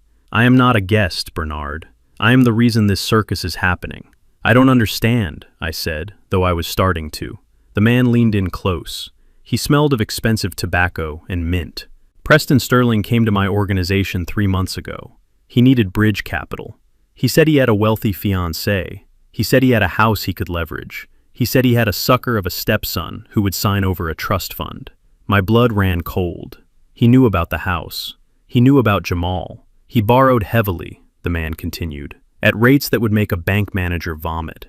He told us he would pay us back in full, plus interest, the moment the wedding gifts were opened and the joint accounts were merged. He is using this wedding as a fundraising event." I looked out at the terrace. I saw Jamal laughing, shaking hands.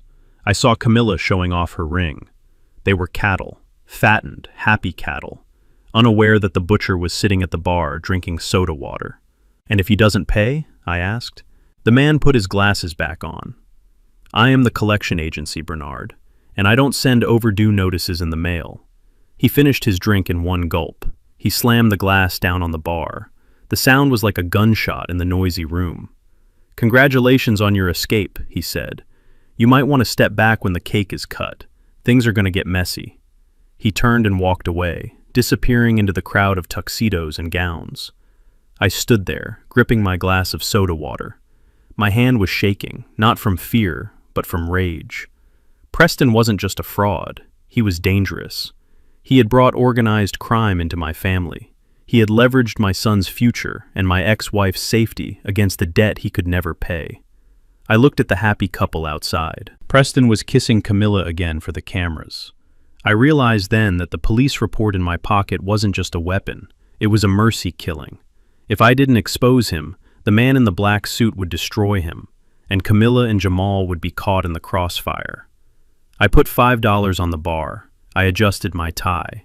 The reception was starting. The speeches were next. Jamal was going to give a toast.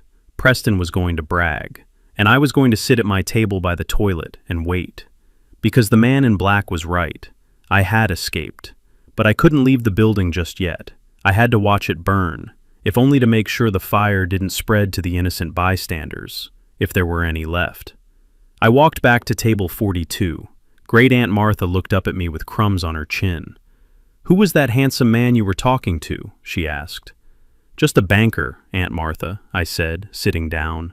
"Just a banker." But I knew the truth. He was the repo man, and he was here to repossess a life. The dinner service had just concluded, and the waiters were clearing away plates that still held half-eaten filets mignon and lobster tails. It was a waste that made my stomach churn, not because I am cheap, but because I know the value of labor. I know how many hours a man has to stand on a concrete floor to pay for a meal like this. But here, in this ballroom of borrowed money and stolen dreams, waste was treated as a virtue. It was proof that they had so much, they didn't need to care. The lights in the ballroom dimmed, shifting from a warm amber to a dramatic focused spotlight that cut through the darkness and landed on the head table. The chatter died down. The clinking of silverware stopped. Jamal stood up. My son adjusted his tuxedo jacket. He looked handsome, I will give him that. He had my shoulders and his mother's smile. But as he took the microphone from the MC, I saw a stranger. His posture was arrogant, his chin lifted in a way that mimicked Preston exactly. He tapped the microphone twice, thump, thump, a sound that echoed through the massive speaker system. "Ladies and gentlemen, distinguished guests, and my new family," Jamal began.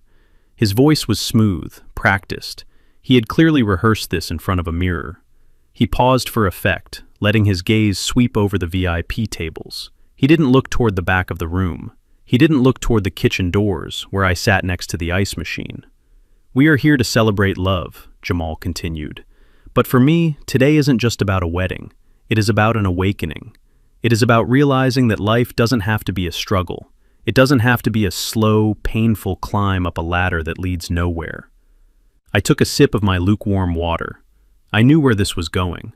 "Growing up," Jamal said, his voice dropping to a somber, almost tragic tone, "I was taught that money was scarce. I was taught that you had to hoard every penny. I was taught that dreaming big was dangerous because you might fall. My childhood was defined by the word no. No, we can't afford that trip. No, that car is too expensive. No, we don't take risks." A few guests nodded sympathetically. Poor boy, they were thinking. Growing up with a father who paid his bills on time and saved for college. How traumatic. "I was raised in the shadow of fear," Jamal said, gripping the microphone stand. "I was raised by a mindset that believed survival was the same thing as living. I love my biological father, wherever he is." He waved a vague hand toward the back of the room, not even bothering to point at me.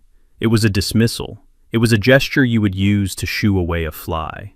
But he is a man of the past. He is a man of the industrial age. He fixes things that are broken, but he never knew how to build something new. I felt a sharp pang in my chest, but I suppressed it. "I am an engineer." I analyzed his statement. "I fixes things." Yes. I fixed the electrical grid that was currently powering the microphone he was using to insult me. I fixed the safety systems that protected the hospital where he was born.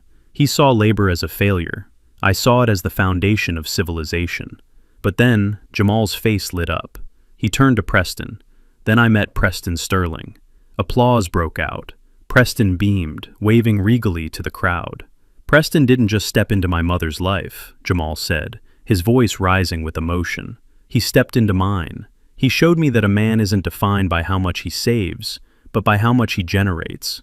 He taught me that the only limit is the one you put on yourself. In 6 months, Preston has taught me more about business, about courage, and about being a man than I learned in 35 years of mediocrity." Mediocrity. The word hung in the air. Camilla was sobbing now. She was dabbing her eyes with a silk napkin, looking at Jamal with overwhelming pride. She thought this was beautiful. She thought her son was finally expressing himself. She didn't see that he was reciting a suicide note for his own character. "Preston is the father I never had," Jamal declared.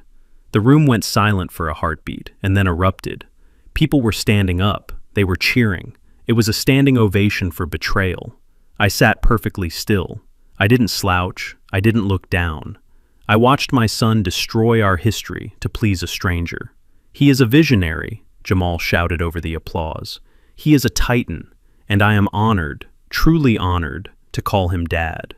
He picked up his champagne glass. It was crystal, sparkling under the spotlight. "So I want to propose a toast," Jamal said. The crowd quieted down, waiting for the climax. "To Preston and Camilla, to the union of beauty and power, and to the future. A future where we don't count pennies, we count millions. A future where we don't work for money, we make money work for us. To the Sterling legacy, to the Sterling legacy," the crowd roared back, 500 voices raised in unison. Jamal raised the glass high. He opened his mouth to say one last thing. Maybe he was going to say cheers. Maybe he was going to say, "I love you." We will never know. At that exact second, a loud, sharp pop echoed through the ballroom. It sounded like a gunshot, but I knew better. It was the sound of a main breaker tripping under load. A high-pitched screech of feedback tore through the speakers, causing everyone to cover their ears. And then, darkness. Total, absolute darkness. The spotlight died, the chandeliers died, the exit signs flickered and died. The hum of the air conditioning groaned and wound down to silence. The only light came from the few cell phones that were already out, casting eerie, pale blue shadows on confused faces. For a moment, there was silence, the kind of stunned silence that follows a car crash. Then, the murmurs started. What happened? Is it a storm? Did we blow a fuse? I sat in the dark, my hands still resting on my water glass. I didn't move. I didn't panic. I knew exactly what had happened. This wasn't a technical malfunction. The resort had backup generators. If this were a simple power outage from the grid, the emergency lights would have kicked on within 10 seconds. But 10 seconds passed, 20 seconds. The room remained pitch black. This was a manual disconnect. This was a service termination. I looked toward the front of the room. In the dim glow of a phone flashlight, I saw Preston. He was frozen. He wasn't looking at the ceiling. He wasn't looking for a manager. He was looking at the main entrance doors. Jamal was tapping the dead microphone, looking confused. Dad? Preston? What's going on? I took a slow sip of water. It tasted refreshing now. I felt a tap on my shoulder. It was Aunt Martha. Bernard? She whispered, her voice trembling. Is this part of the show? Is this a surprise?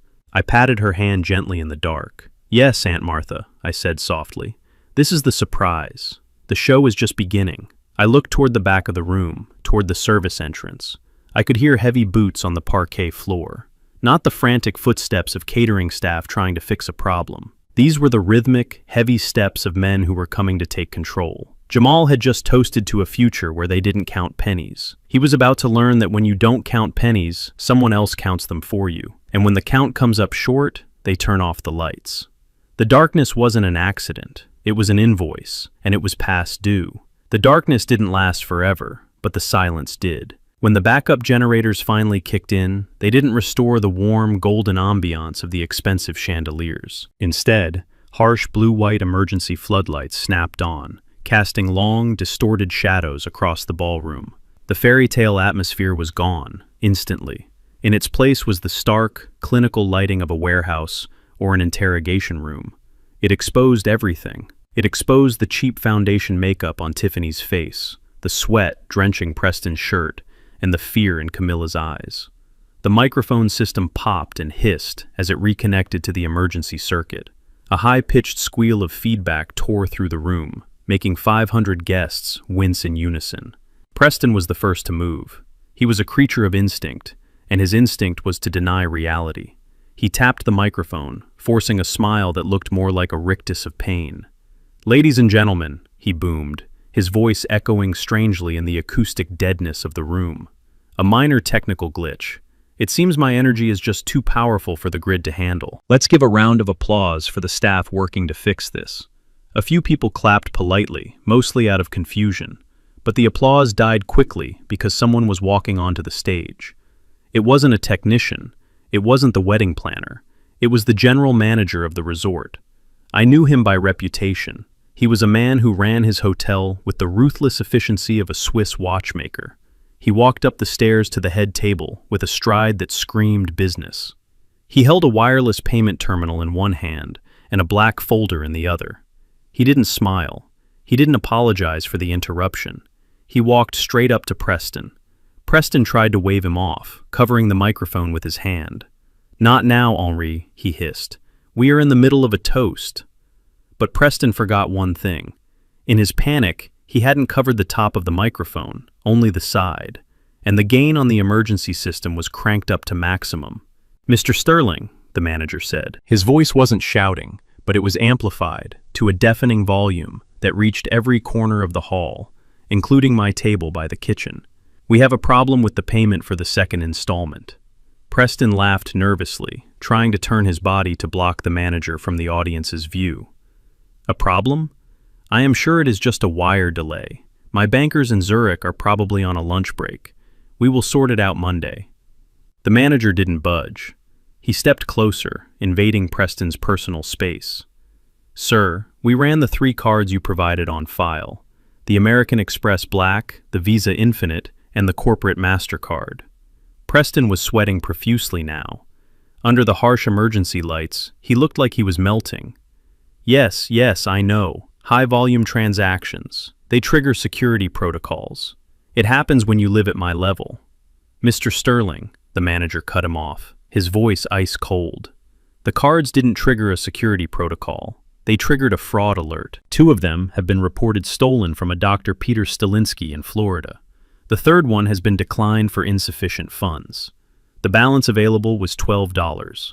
The room went so quiet you could hear the hum of the ventilation fans. 500 people stopped breathing. Forks hovered halfway to mouths. Stolen? Someone whispered at a nearby table. $12? Someone else muttered. I sat back in my chair, crossing my arms. There it was. The first brick had fallen. Gravity was taking over. Preston's face turned a color I had never seen on a human being before. It was a mix of gray and purple. He looked at the crowd, then at the manager, then at the microphone. He realized too late that everyone had heard every word. "This is ridiculous," Preston sputtered, trying to summon righteous indignation. "Do you know who I am? I will buy this hotel and fire you. This is a banking error, a glitch in the algorithm." The manager held up the payment terminal. It was glowing with a red light. "Sir, the contract states that 50% of the catering cost is due before the main course is served. That is $150,000. If we do not receive payment immediately, the kitchen will stop service. The staff will go home, and I will call the police regarding the stolen cards." $150,000. Preston looked around wildly. He looked at Jamal, who was staring at him with his mouth open, looking like a fish that had just been pulled onto a dock.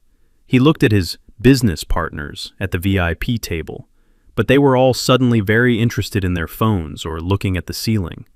The man in the black suit, the real creditor, was just watching, swirling his soda water, a predator enjoying the show. Preston did the only thing a coward can do. He pivoted.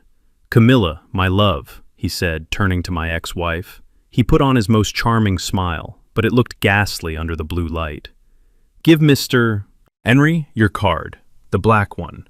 You know how banks are with my international transfers. We will sort this out in the morning. Just cover the catering for now." He held out his hand, expecting her to save him, expecting her to be the safety net she had always been for him. Camilla sat frozen in her chair. Her tiara was slightly crooked. Her face was pale, stripped of all color. She looked at Preston's outstretched hand, then she looked at his face. "Preston?" she whispered. Her voice trembled, but the microphone picked it up perfectly. "What do you mean? Just give him the card, darling," Preston urged, his voice getting tighter. "We don't want the guests to wait for their lobster." Camilla stood up slowly. She looked like she was moving underwater. She clutched her sequined purse to her chest. I can't," she stammered. "What do you mean you can't?" Preston snapped, his patience fraying. "Just hand him the card." "I don't have any money, Preston," Camilla screamed. The sound tore through the room. It was a scream of pure, unadulterated panic. "What?" Preston stepped back, looking at her as if she were speaking a foreign language. "I gave it to you," she cried, tears streaming down her face, ruining her makeup. "This morning, in the hotel suite. You said you needed liquid capital to close the lithium deal before the market opened. You said if I didn't give you everything, the deal would fall through." Preston froze. He looked at the audience. He looked at the camera crew, who were zooming in on his face. "I wired you everything," Camilla sobbed, her voice breaking. "The money from the house refinance, the savings account, the alimony settlement. I even cashed out my IRA. You said you would triple it by tonight. You said the wedding would be paid for out of the profits." The silence in the room was heavy, suffocating. It was the sound of a truth so large it displaced all the air. Camilla turned to the manager, her hands shaking as she pointed at Preston. "He has the money. He has $600,000 of my money. Ask him." The manager turned his gaze to Preston. It wasn't a polite gaze anymore. It was the gaze of a man who realized he was dealing with a criminal. "Mr. Sterling," the manager asked, "is this true? Can you provide an alternative method of payment using these funds?" Preston opened his mouth, but no sound came out. He looked at his phone. He tapped the screen frantically, as if looking for an escape hatch, a magic button that would make the money appear. It is in escrow," Preston mumbled, his voice barely audible now. "It is locked in the blockchain. It takes time to liquefy." "Liar," the word came from the front row. It wasn't Camilla, it was Jamal. My son stood up. He knocked his chair over. He looked at Preston with a mixture of horror and betrayal that was painful to watch. You told me the liquidity pool was instant, Jamal shouted. You made me sign over the trust fund an hour ago because you said you needed to bundle it. You said you had the cash on hand. I took a sip of my water. The glass felt cool against my fingers. So, he had tried to take the trust fund too. I felt a grim satisfaction, knowing that the document Jamal had handed him was worthless. The money was safe, locked behind the clause I had added. Preston had stolen a piece of paper, nothing more. But he had taken everything else. Preston looked at Jamal. Then he looked at Camilla. Then he looked at the exit signs. Now, everyone, please, let's calm down, Preston said, raising his hands in a surrender gesture. There is a simple explanation. The volatility of the crypto market caused a temporary freeze. The money is there. It is just inaccessible for 24 hours. Inaccessible? Camilla shrieked. She lunged at him, grabbing the lapels of his white tuxedo. You told me you bought this resort. You told me you owned the building. Now they are asking you for a credit card? I was in negotiations to buy it, Preston lied, trying to peel her fingers off his jacket. It is a complex acquisition. Sir, the manager interrupted, stepping between them. He signaled to two large security guards standing by the door. I am going to have to ask you to step into my office, and we are going to call the local authorities to sort out these stolen credit cards. No, Preston yelled, shoving Camilla backward. She stumbled and fell into her chair, burying her face in her hands. I am not going anywhere, Preston shouted, his voice cracking. This is a conspiracy. You are all jealous of my success. He looked around the room, his eyes wild. He was looking for an ally. He looked at the VIP table. Help me, he screamed at the man in the black suit. Tell them about our partnership. Tell them the capital is coming. The man in the black suit didn't stand up. He didn't speak. He simply picked up his napkin, dabbed his mouth, and slowly shook his head. He reached into his jacket and pulled out a phone. He wasn't calling a banker. He was calling his team to cut his losses. Preston turned to the crowd. Jamal, fix this. Use your card. We will pay you back triple tomorrow. Jamal stood there, his pockets turned inside out, empty. I gave you my card yesterday, Preston, Jamal whispered. You said you needed to upgrade the honeymoon suite. The house of cards didn't just fall, it disintegrated. I sat there in the back, watching the wreckage. The lobster was never coming. The cake would never be cut. The orchestra had stopped playing. I looked at Tiffany. She was frantically deleting posts from her Instagram. She was erasing the evidence of her bragging, trying to scrub her association with the disaster unfolding in front of her. I stood up. The show was over. The payoff had arrived, and it was brutal. But there was one more act to play. The police were coming, but before they arrived, the truth needed one final witness. I walked toward the front of the room. The crowd parted for me. I wasn't the invisible man anymore. In a room full of bankrupt fools, the man with a bus pass and a clear conscience is the king. Preston saw me coming. His eyes locked onto mine. For the first time, he didn't look at me with arrogance. He looked at me with recognition. He knew that I knew. Bernard, he gasped, sweating. Bernard, tell them. Tell them I am good for it. You know business. You know how these things work. I stopped in front of the head table. I looked at Camilla, sobbing in her ruined dress. I looked at Jamal, broken and empty. And I looked at Preston, the architect of their destruction. I reached into my pocket. I didn't pull out a checkbook. I pulled out the police report. I placed it gently on the table, right next to the microphone. I don't know business, Preston, I said, my voice calm and steady, picked up by the hot mic for everyone to hear. I am just a simple electrician. But I know that when the lights go out, it is usually because someone didn't pay the bill. I turned to the manager.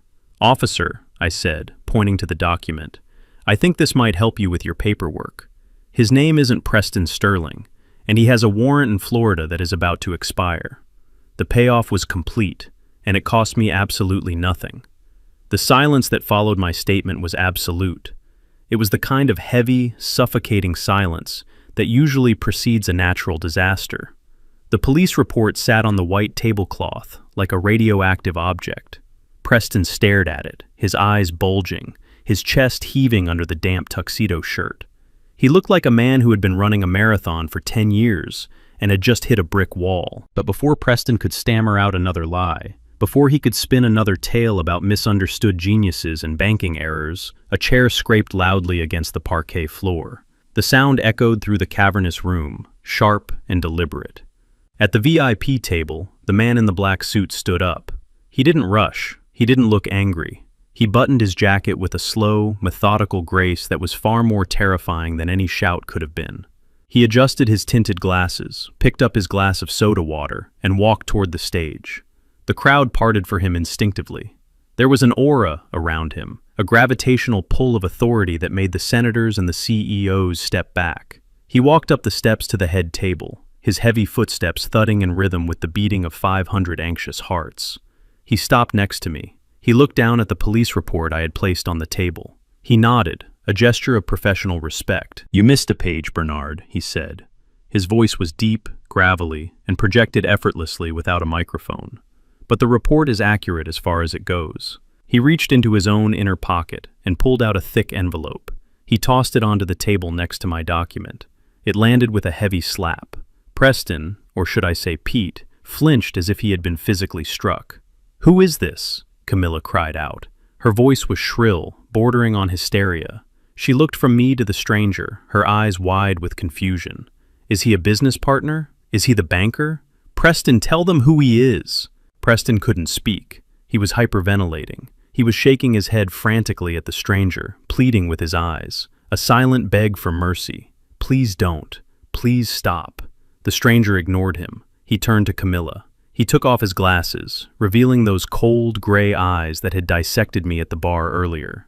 "I am not a banker, ma'am," he said. "My name is Detective Miller. I am a private investigator licensed in the state of Florida, and I am currently on the payroll of Mrs. Sarah Stalinsky." Camilla blinked, tears dripping off her chin. Who? Who is Sarah Stalinsky?" The stranger smiled, but it wasn't a happy smile. It was the smile of a hunter who has finally cornered the prey. "She is the woman who has been married to this man for 15 years, he said, pointing a finger at Preston. "She is the mother of his 3 children in Tallahassee, and she is the woman whose life savings he stole 6 months ago, before he disappeared to come here and find a new mark." A collective gasp tore through the room. It was a physical sound, like all the oxygen being sucked out of the ballroom at once. "Married?" someone whispered. 3 children? Camilla grabbed the edge of the table to steady herself. Her knees buckled, and she sank into her chair, her white dress billowing around her like a collapsing parachute. "No," she whispered. "That is impossible. We just got married. I signed the papers. The license is invalid," the stranger said, his voice cutting through her denial like a scalpel. "You can't marry a man who is already married. This wedding is a sham. The vows are void. And frankly, considering he used a fake name on the application, I doubt the paperwork made it past the county clerk's trash bin." He turned his gaze back to Preston. "Hello, Pete," he said softly. "Long time no see. You have been a hard man to track. You change names like most people change socks. Preston Sterling, Arthur Vane, Marcus Gold. You have quite the imagination." Preston found his voice. It was a high, strangled squeak. "This is slander," he screamed, backing away until he bumped into the DJ booth.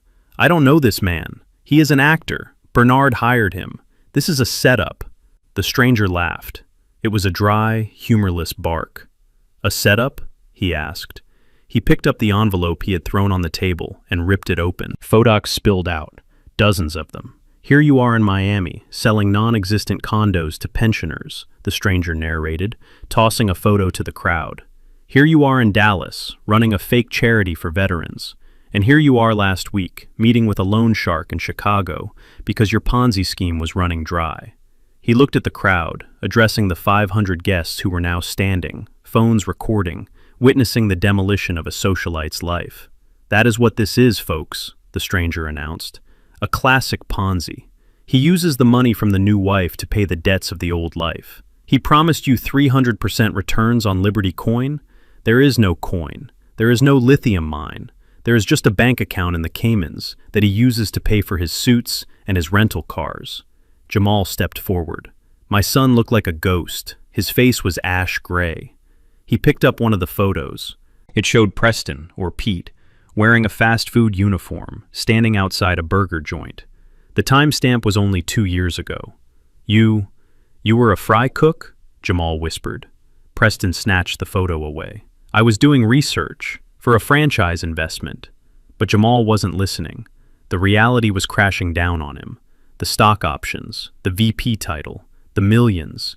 It was all smoke. Where is the trust fund? Jamal asked, his voice trembling with rage. The paper I signed. Where is it? Preston's eyes darted around. It is safe. It is processed. It is gone, the stranger corrected. Or it would be, if your father hadn't been smart enough to lock it. But the rest?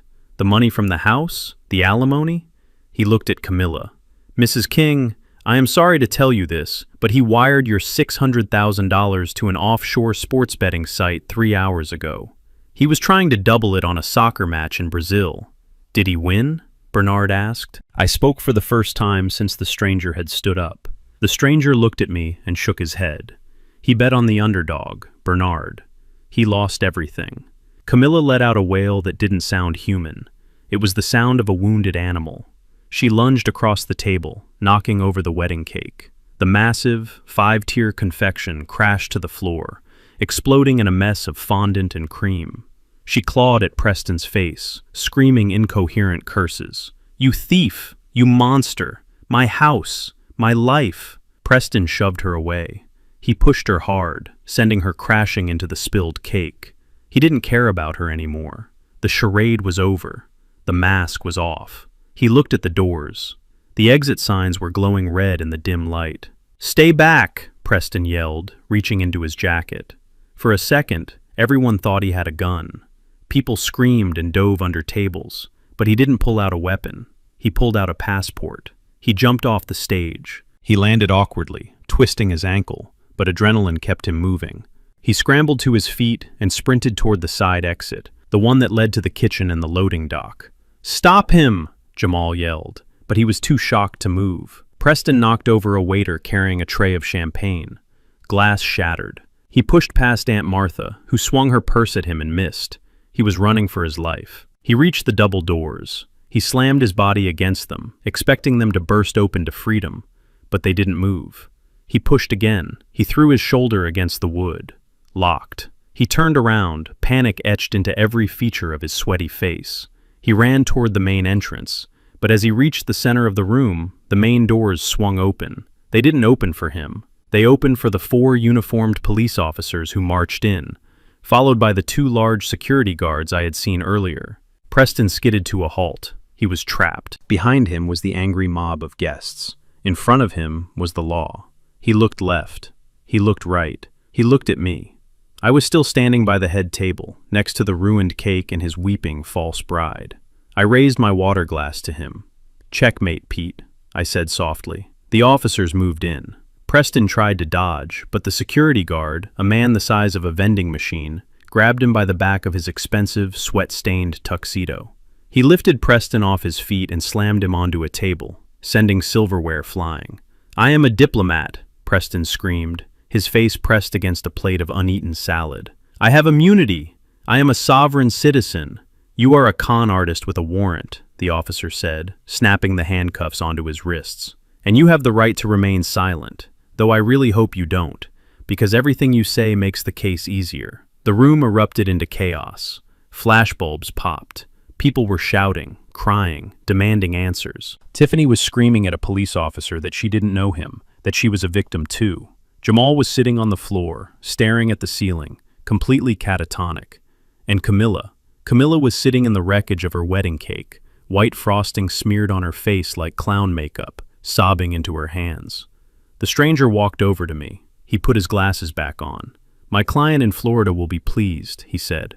We won't get the money back, obviously. It is gone. But at least she gets to see him in orange. He looked at the scene of devastation. You know, Bernard, he said, most people would have intervened sooner. They would have tried to save them before the money was transferred. Why did you wait? I looked at my ex-wife. I looked at the son who had tried to declare me incompetent. Because, detective, I said, if I had stopped him yesterday, they would have hated me for destroying their dream. They would have called me jealous. They would have blamed me for their lost millions. They had to see the check bounce with their own eyes. I smoothed my suit jacket. Sometimes, the only way to fix a faulty circuit is to let it burn out completely. Then you can rewire it from scratch. The police dragged Preston out.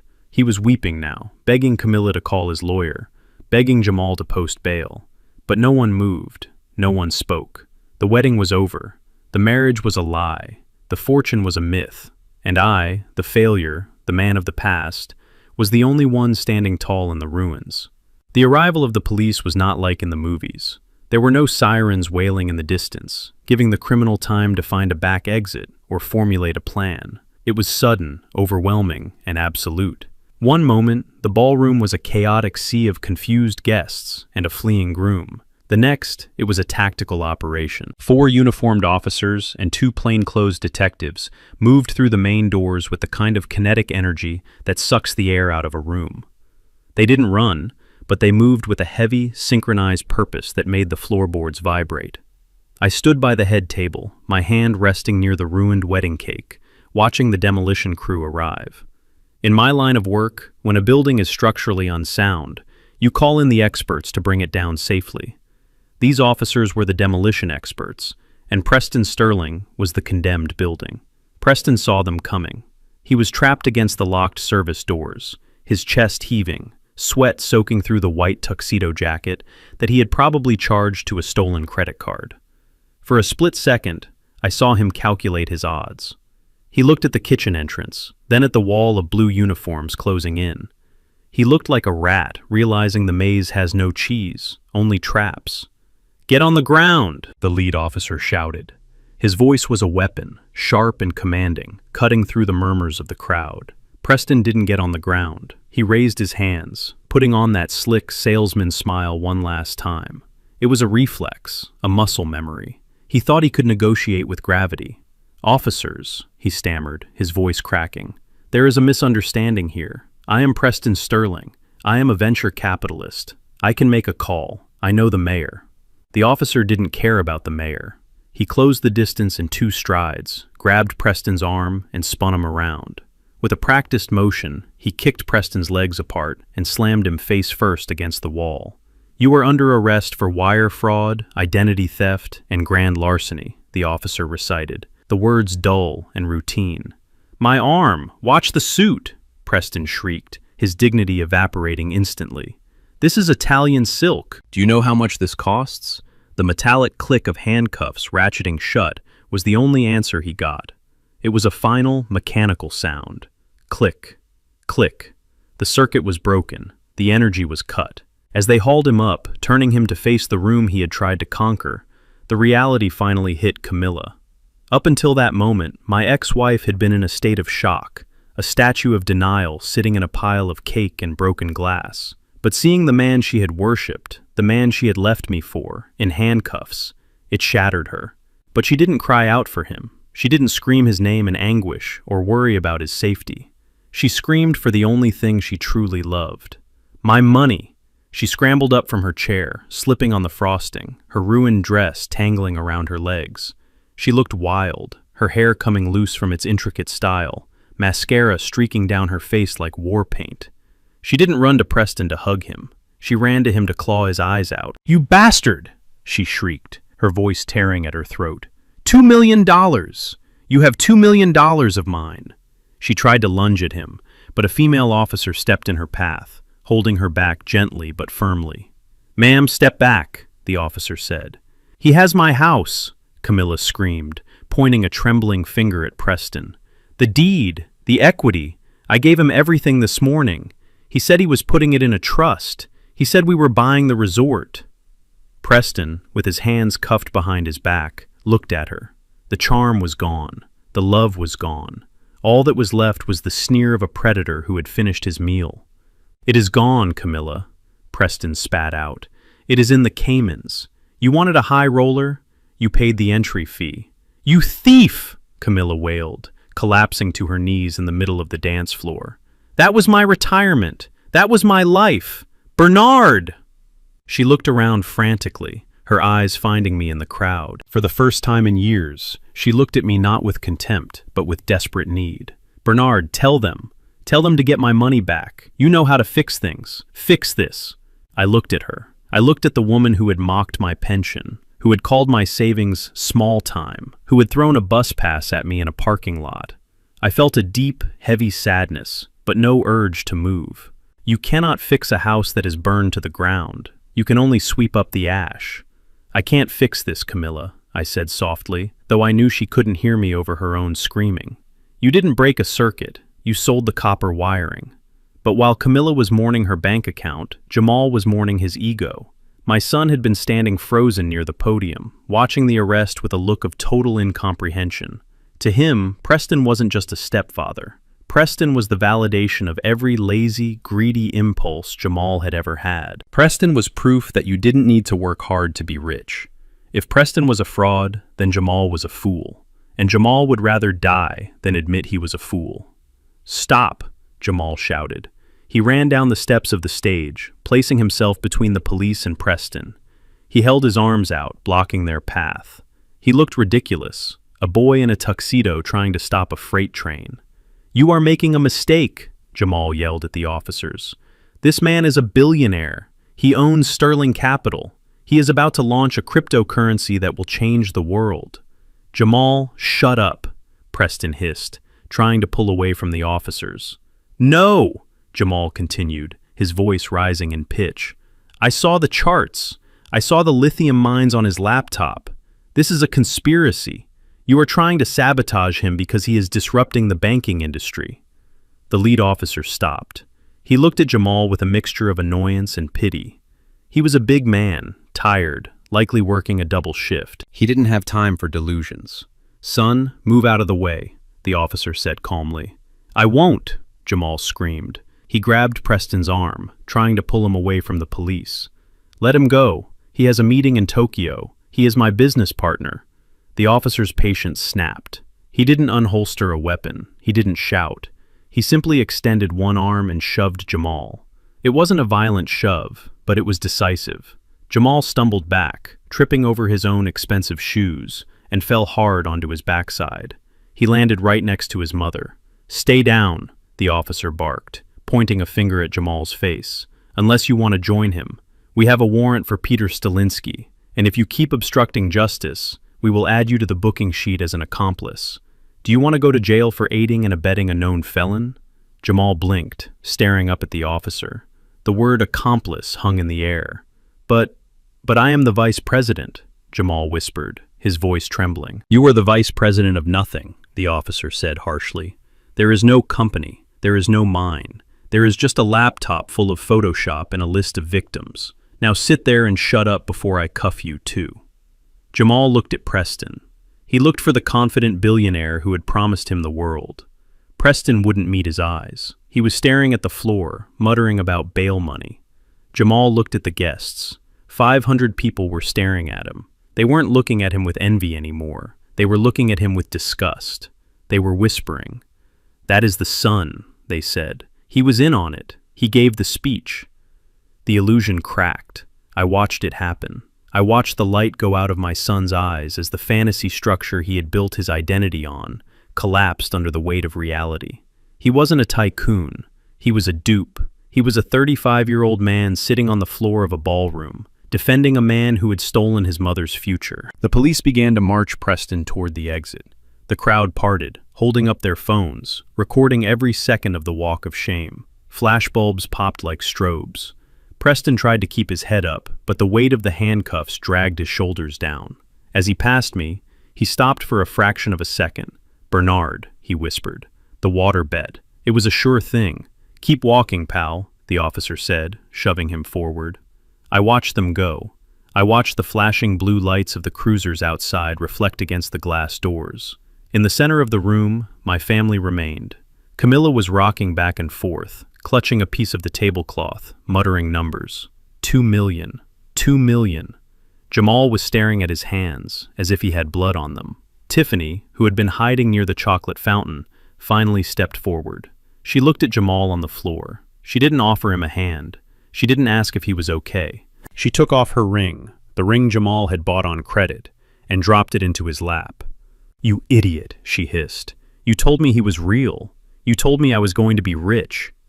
She turned and walked away, her heels clicking on the parquet floor. leaving my son alone in the wreckage of his own making. I stood there for a moment longer. The air conditioner hummed back to life, blowing cold air over the sweating, shocked crowd. The smell of stale perfume and fear was overwhelming. I adjusted my cuffs. I checked my pocket to make sure my passport and my plane ticket were safe. I walked over to the table where Jamal sat. I stood over him. I cast a shadow over him, just as he had lived in my shadow for so years, resentful and blind. He looked up at me. His eyes were red, wet, and empty. "Dad," he whispered. I didn't know. I looked down at him. I didn't feel anger. I didn't feel triumph. I felt the cold, hard clarity of a balance sheet that has finally been reconciled. "You didn't want to know, Jamal," I said. "That is the difference." I turned my back on them. There was nothing left to fix here. The power was out, the wiring was fried, and the structure was condemned. It was time for me to go back to Lisbon, where the lights were steady and the people were real. There is a specific kind of sleep that only comes to a man who has balanced his books. It is deep. It is dreamless. It is the sleep of a mechanic who knows every bolt is tightened and every wire is insulated. For the first time in months, I wasn't sleeping in a house that felt like a museum of my failures.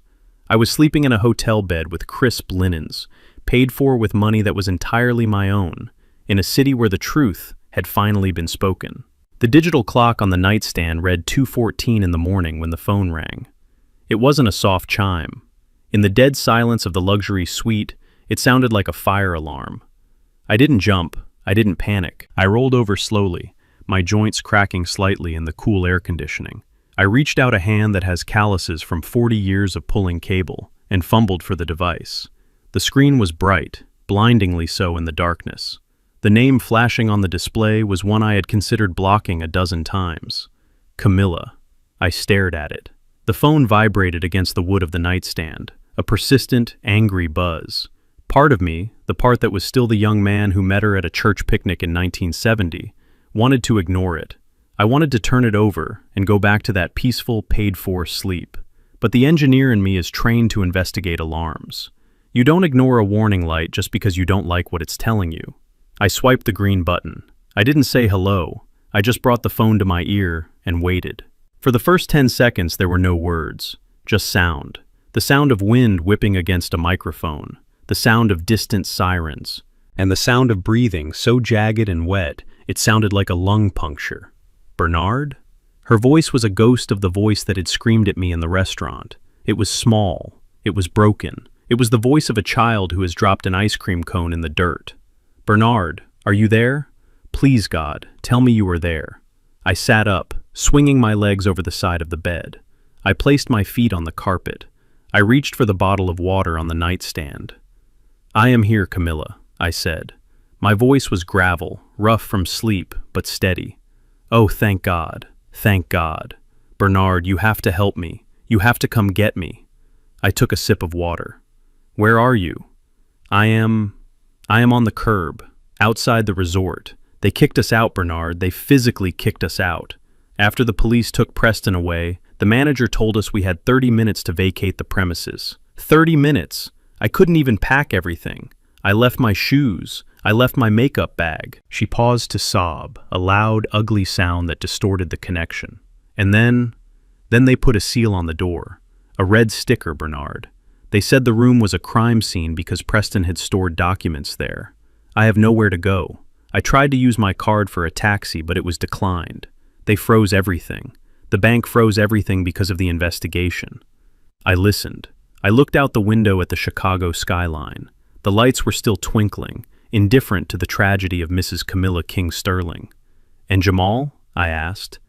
He is sitting on his suitcase. He won't speak. Bernard, it is bad. It is so bad. The police said Jamal is a person of interest. Because he signed those loan documents as a guarantor. Because he was listed as an officer of the company. They took his passport, Bernard.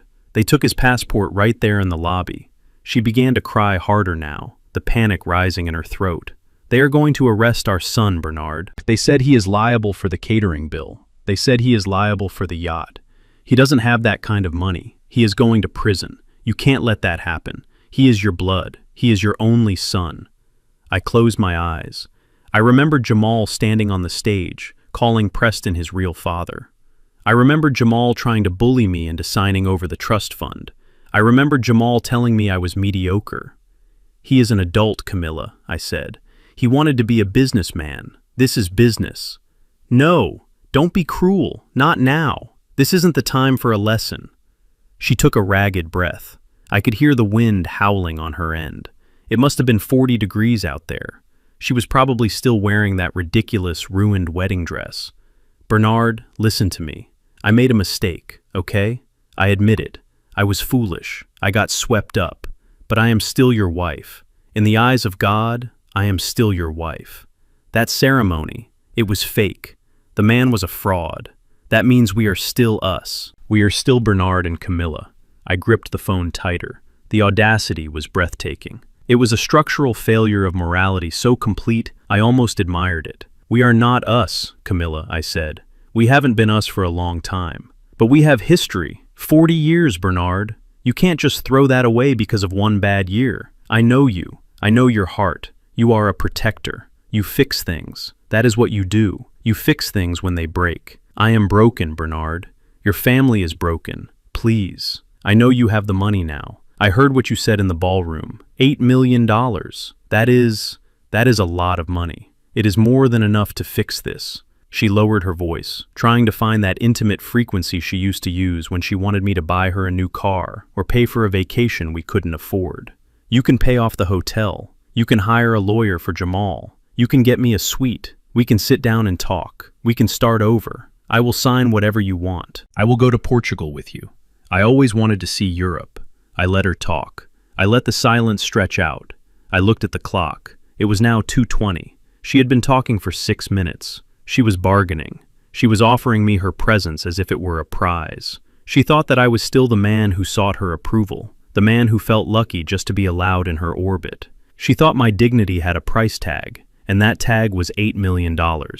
"Bernard, why aren't you saying anything? Say something, please. Tell me you are coming. Tell me you still love me. I know you do. A love like ours doesn't just die." She was right about one thing. Love doesn't just die. It is killed. It is beaten to death with insults. It is starved with neglect. It is stabbed with betrayal. And finally, it is buried under a mountain of greed. My love didn't die tonight, Camilla. It died the day you looked at my hands, the hands that built your life, and called them dirty. I took a deep breath. I felt a strange lightness in my chest. The final weight was gone. "Camilla," I said. "Yes? Yes, darling? I want you to listen to me very carefully. I am listening. I am listening. You have a phone. That is good. You need to save the battery." "What?" "You are asking the wrong person for help, Camilla. I am not your husband. I am not your savior. And I am certainly not your bank. I am just a spectator. Bernard, don't—" "The person you need to call right now is not me," I continued, my voice as cold and final as a breaker snapping shut. "You need to look up the number for the Cook County Public Defender's Office." There was a stunned silence on the line. "What?" she whispered. "A public defender? But those are for poor people." "I know," I said. And then I did the kindest thing I could do. I hung up. I didn't slam the phone down. I just pressed the red button. The line went dead. The sobbing, the wind, the manipulation, it all vanished. I placed the phone back on the nightstand, face down. I sat there for a moment in the silence of the hotel room. I poured myself another glass of water and drank it slowly. I thought about Jamal sitting on his suitcase. I thought about Camilla shivering in the cold. I felt a pang of pity, yes. I am human. But pity is not the same as obligation. I had given them every chance. I had warned them. I had tried to be a father and a husband for decades. They had made their choice. They had chosen the fast lane, the easy money, the shiny facade.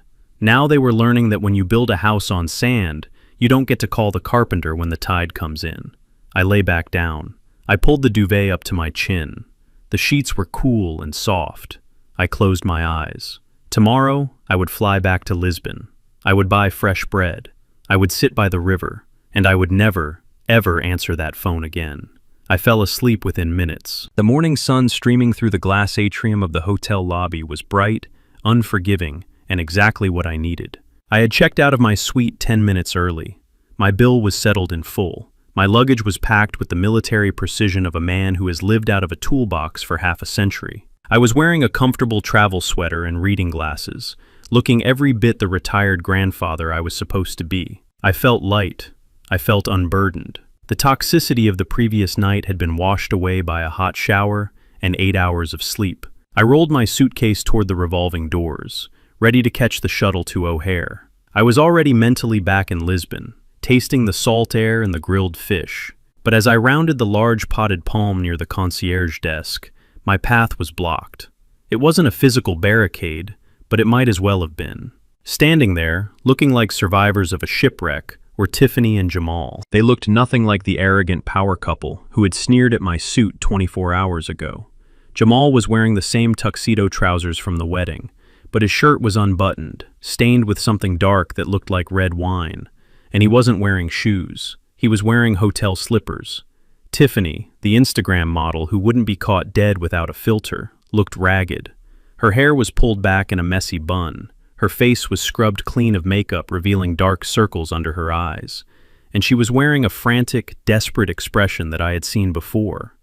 It is the look of a client who realizes they cut the wrong wire and the sparks are about to fly. "Bernard!" Tiffany cried out. She didn't wait for me to stop. She threw herself at me. She grabbed my arm with both hands, her grip surprisingly strong. "Dad! Oh, thank God we caught you. Please don't leave. You can't leave." I stopped rolling my suitcase. I looked down at her hands, clutching my sweater. I gently but firmly peeled her fingers off my arm. "I have a flight to catch, Tiffany," I said. My voice was calm. It was the voice I used to tell a homeowner that their entire breaker box needed to be replaced. "No, you don't understand," she sobbed. The tears started instantly. They welled up in her eyes and spilled over, terrified and voluminous. "We are sorry, Dad. We are so sorry. We were stupid. We were blind. Preston, that monster, he brainwashed us. He made us believe things that weren't true." She looked at Jamal, who was standing a few feet back, staring at the floor, looking like a man awaiting execution. "Tell him, Jamal," Tiffany shrieked. "Tell your father how sorry we are." Jamal looked up. His eyes were red-rimmed. He looked at me, and I saw shame, yes, but I also saw the same weakness that had got him into this mess. He was still looking for someone to carry him. "I'm sorry, Dad," Jamal mumbled. "I really messed up." "You didn't just mess up, son," I said. "You destroyed your life. There is a difference." Tiffany stepped between us, taking control of the narrative again. She wiped her nose with the back of her hand, trying to summon a pitiful, childlike demeanor. "We know, Dad. We know. But we can fix it. We are family, right? Family forgives. Family rebuilds. But we have a problem. A big problem." I waited. I knew the ask was coming. It always comes. "They kicked us out of the hotel," Tiffany said, her voice dropping to a whisper. "And the police, they seized the apartment. They said it was bought with proceeds from fraud. We have nowhere to go, Dad. Literally nowhere. Camilla is at a shelter downtown. We slept in the lobby on a couch until security woke us up."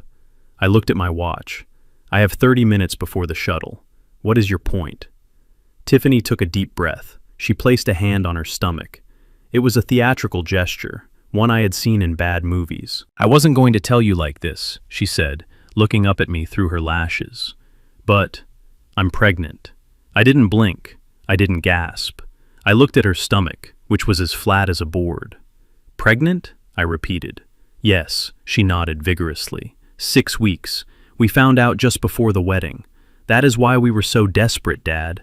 That is why Jamal believed Preston. We were trying to build a future for your grandchild, for the next generation of kings." She grabbed my hand again, trying to press it against her belly. "You are going to be a grandfather, Bernard, a grandpa. Don't you want your grandchild to have a home? Don't you want him to grow up in the house his grandfather built?" I pulled my hand away. The manipulation was so clumsy it was almost insulting. "So here is what we need," Tiffany rushed on, thinking she had hooked me. "We need you to buy back the house. The bank is going to auction it off. If you step in now, with your cash, with the money you made from the patent, you can save it. We can all live there. You, me, Jamal, the baby. We can be a real family again. You can have your room back. The basement workroom is still there." She smiled, a wavering, hopeful smile. Please, Dad. Do it for the baby. I looked at Jamal. He was nodding, clinging to this life raft his wife had just inflated. Yeah, Dad, Jamal said. For the baby. I took a step back. I looked at the two of them. I looked at the marble floor. I looked at the chandelier above us. I shifted into engineer mode. I stripped away the emotion, the tears, the word grandfather, and I looked at the raw data. Tiffany, I started. You say you are pregnant.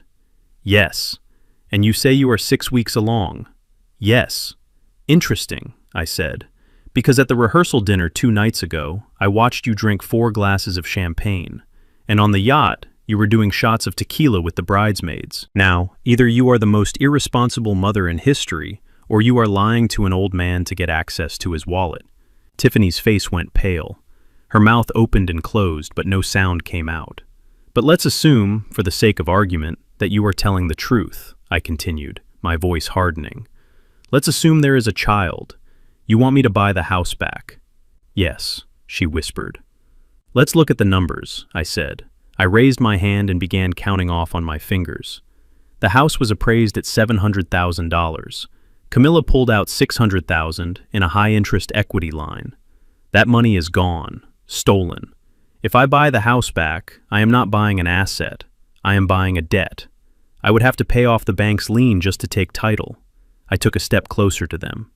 I am a businessman, Tiffany. I am an investor. Why would I spend $700,000 on a house that is now worth maybe $500,000 because of the market crash, just to inherit a $600,000 debt? That is a net loss of over $1 million. But it's your home, Tiffany argued. It has sentimental value. Sentimental value doesn't pay the electric bill, I snapped. And it certainly doesn't cover bad decisions. I looked at Jamal. You want a house? I asked him. Get a job. Rent an apartment. Start at the bottom, like I did. Like every man has to do when he falls. But we can't, Tiffany wailed, the fake sweetness vanishing, replaced by panic. We have bad credit. Jamal's score is ruined because of the inquiries. We have no cash for a deposit. Then go to a shelter, I said. A shelter? Tiffany gasped. Like, with homeless people? Yes, I said, with people who are facing reality, unlike you. I grabbed the handle of my suitcase. You are cruel, Tiffany screamed, dropping the act completely. You are a bitter, selfish old man. You have millions. You could fix this with a signature. You are hoarding it while your family suffers. I stopped. I turned back to them one last time. I am not hoarding it, I said. I am protecting it. I am protecting it from people who think that tears are a currency. I am an engineer, Tiffany. I calculate based on structural integrity and load-bearing limits. And right now, you two are a collapsed bridge. I am not going to drive my truck onto it just because you asked nicely. I looked at her stomach. And if there really is a baby, I said, my voice dropping to a dangerous low, God help that child. Because if he has parents who think lying and begging is a career path, he doesn't stand a chance. I turned around. The automatic doors hissed open. The cold Chicago air hit my face, and it felt like freedom. I didn't look back. I heard Tiffany screaming insults. I heard Jamal sobbing. But it was just noise. It was the sound of a machine that had broken down because the operators didn't read the manual. I walked to the curb. The shuttle bus was waiting. The driver, a man about my age, stepped out and took my bag. Heading home, sir? He asked. I looked at the gray sky, then closed my eyes and pictured the orange tiles of Lisbon. Yes, I said, I am heading home. And this time, I am not leaving a forwarding address. You are just a bitter old man, Jamal screamed, and his voice cracked with the strain of his own impotence. He stepped away from Tiffany and pointed a shaking finger at my chest. You are enjoying this, aren't you? You are enjoying seeing us beg. But who are you really, Dad? You are just a retired electrician. You live on a pension. You clip coupons. You drive a truck that is 10 years old. You act like you are some big shot who can save us, but we know the truth. You don't have the money to buy that house back, even if you wanted to. You were just bluffing to hurt us. The accusation hung in the cold morning air. The shuttle bus driver, who had been loading my suitcase, stopped and looked at us. He looked at Jamal's unbuttoned tuxedo shirt and hotel slippers. Then he looked at me in my travel sweater and glasses. He didn't say anything, but I could see the judgment in his eyes. He saw a respectful older gentleman being harassed by a junkie or a drunk. I could have walked away right then. I could have stepped onto the bus and let Jamal live with his delusion. It would have been the noble thing to do, but I am not a noble man today. I am a man who has been erased by his own family for decades. I am a man who was told he was small. I am a man who was told he was a failure because he didn't drive a Bentley. And sometimes, when you are constantly told you are nothing, you have to show the world exactly what something looks like. I signaled to the driver to wait one moment. I turned back to my son. "You think I am broke?" I asked softly. "You think my refusal is a matter of ability rather than choice?" Jamal laughed, a wet, hysterical sound. "Of course you are broke. Mom took 60%. You live in Portugal because it is cheap. You are a refugee of poverty, Dad. Stop pretending." I reached into the inside pocket of my coat. I didn't pull out a wallet. I pulled out a thin leather case.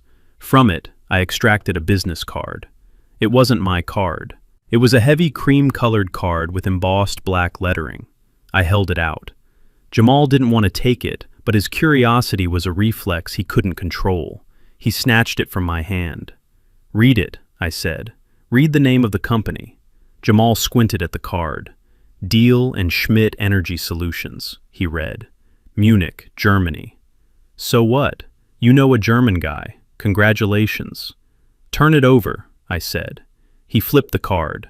On the back, handwritten in blue ink, was a series of numbers. "What is this?" Jamal asked. "A phone number." "It is a wire transfer confirmation code," I said, "and the date next to it is yesterday." I took a step closer to him, forcing him to look me in the eye. "You are right, Jamal. I am a retired electrician. But you forgot what kind of electrician I was.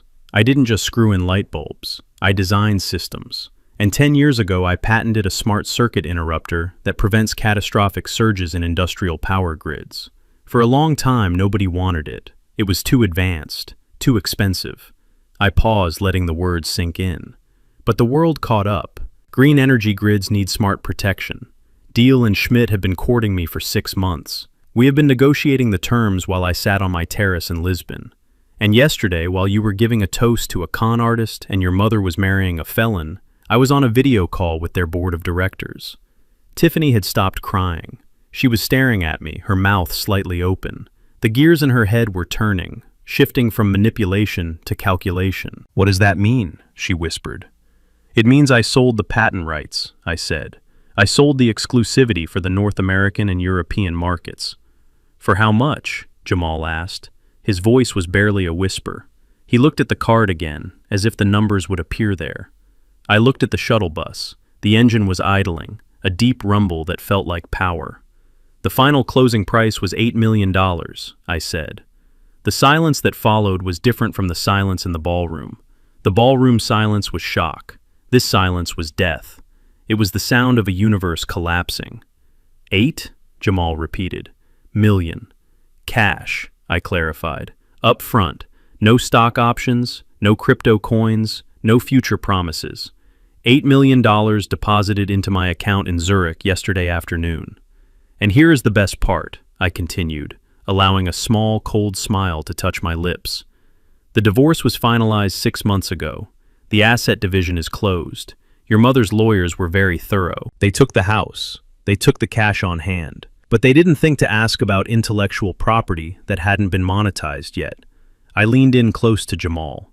"It is all mine, son. Every single cent. It is post-divorce income.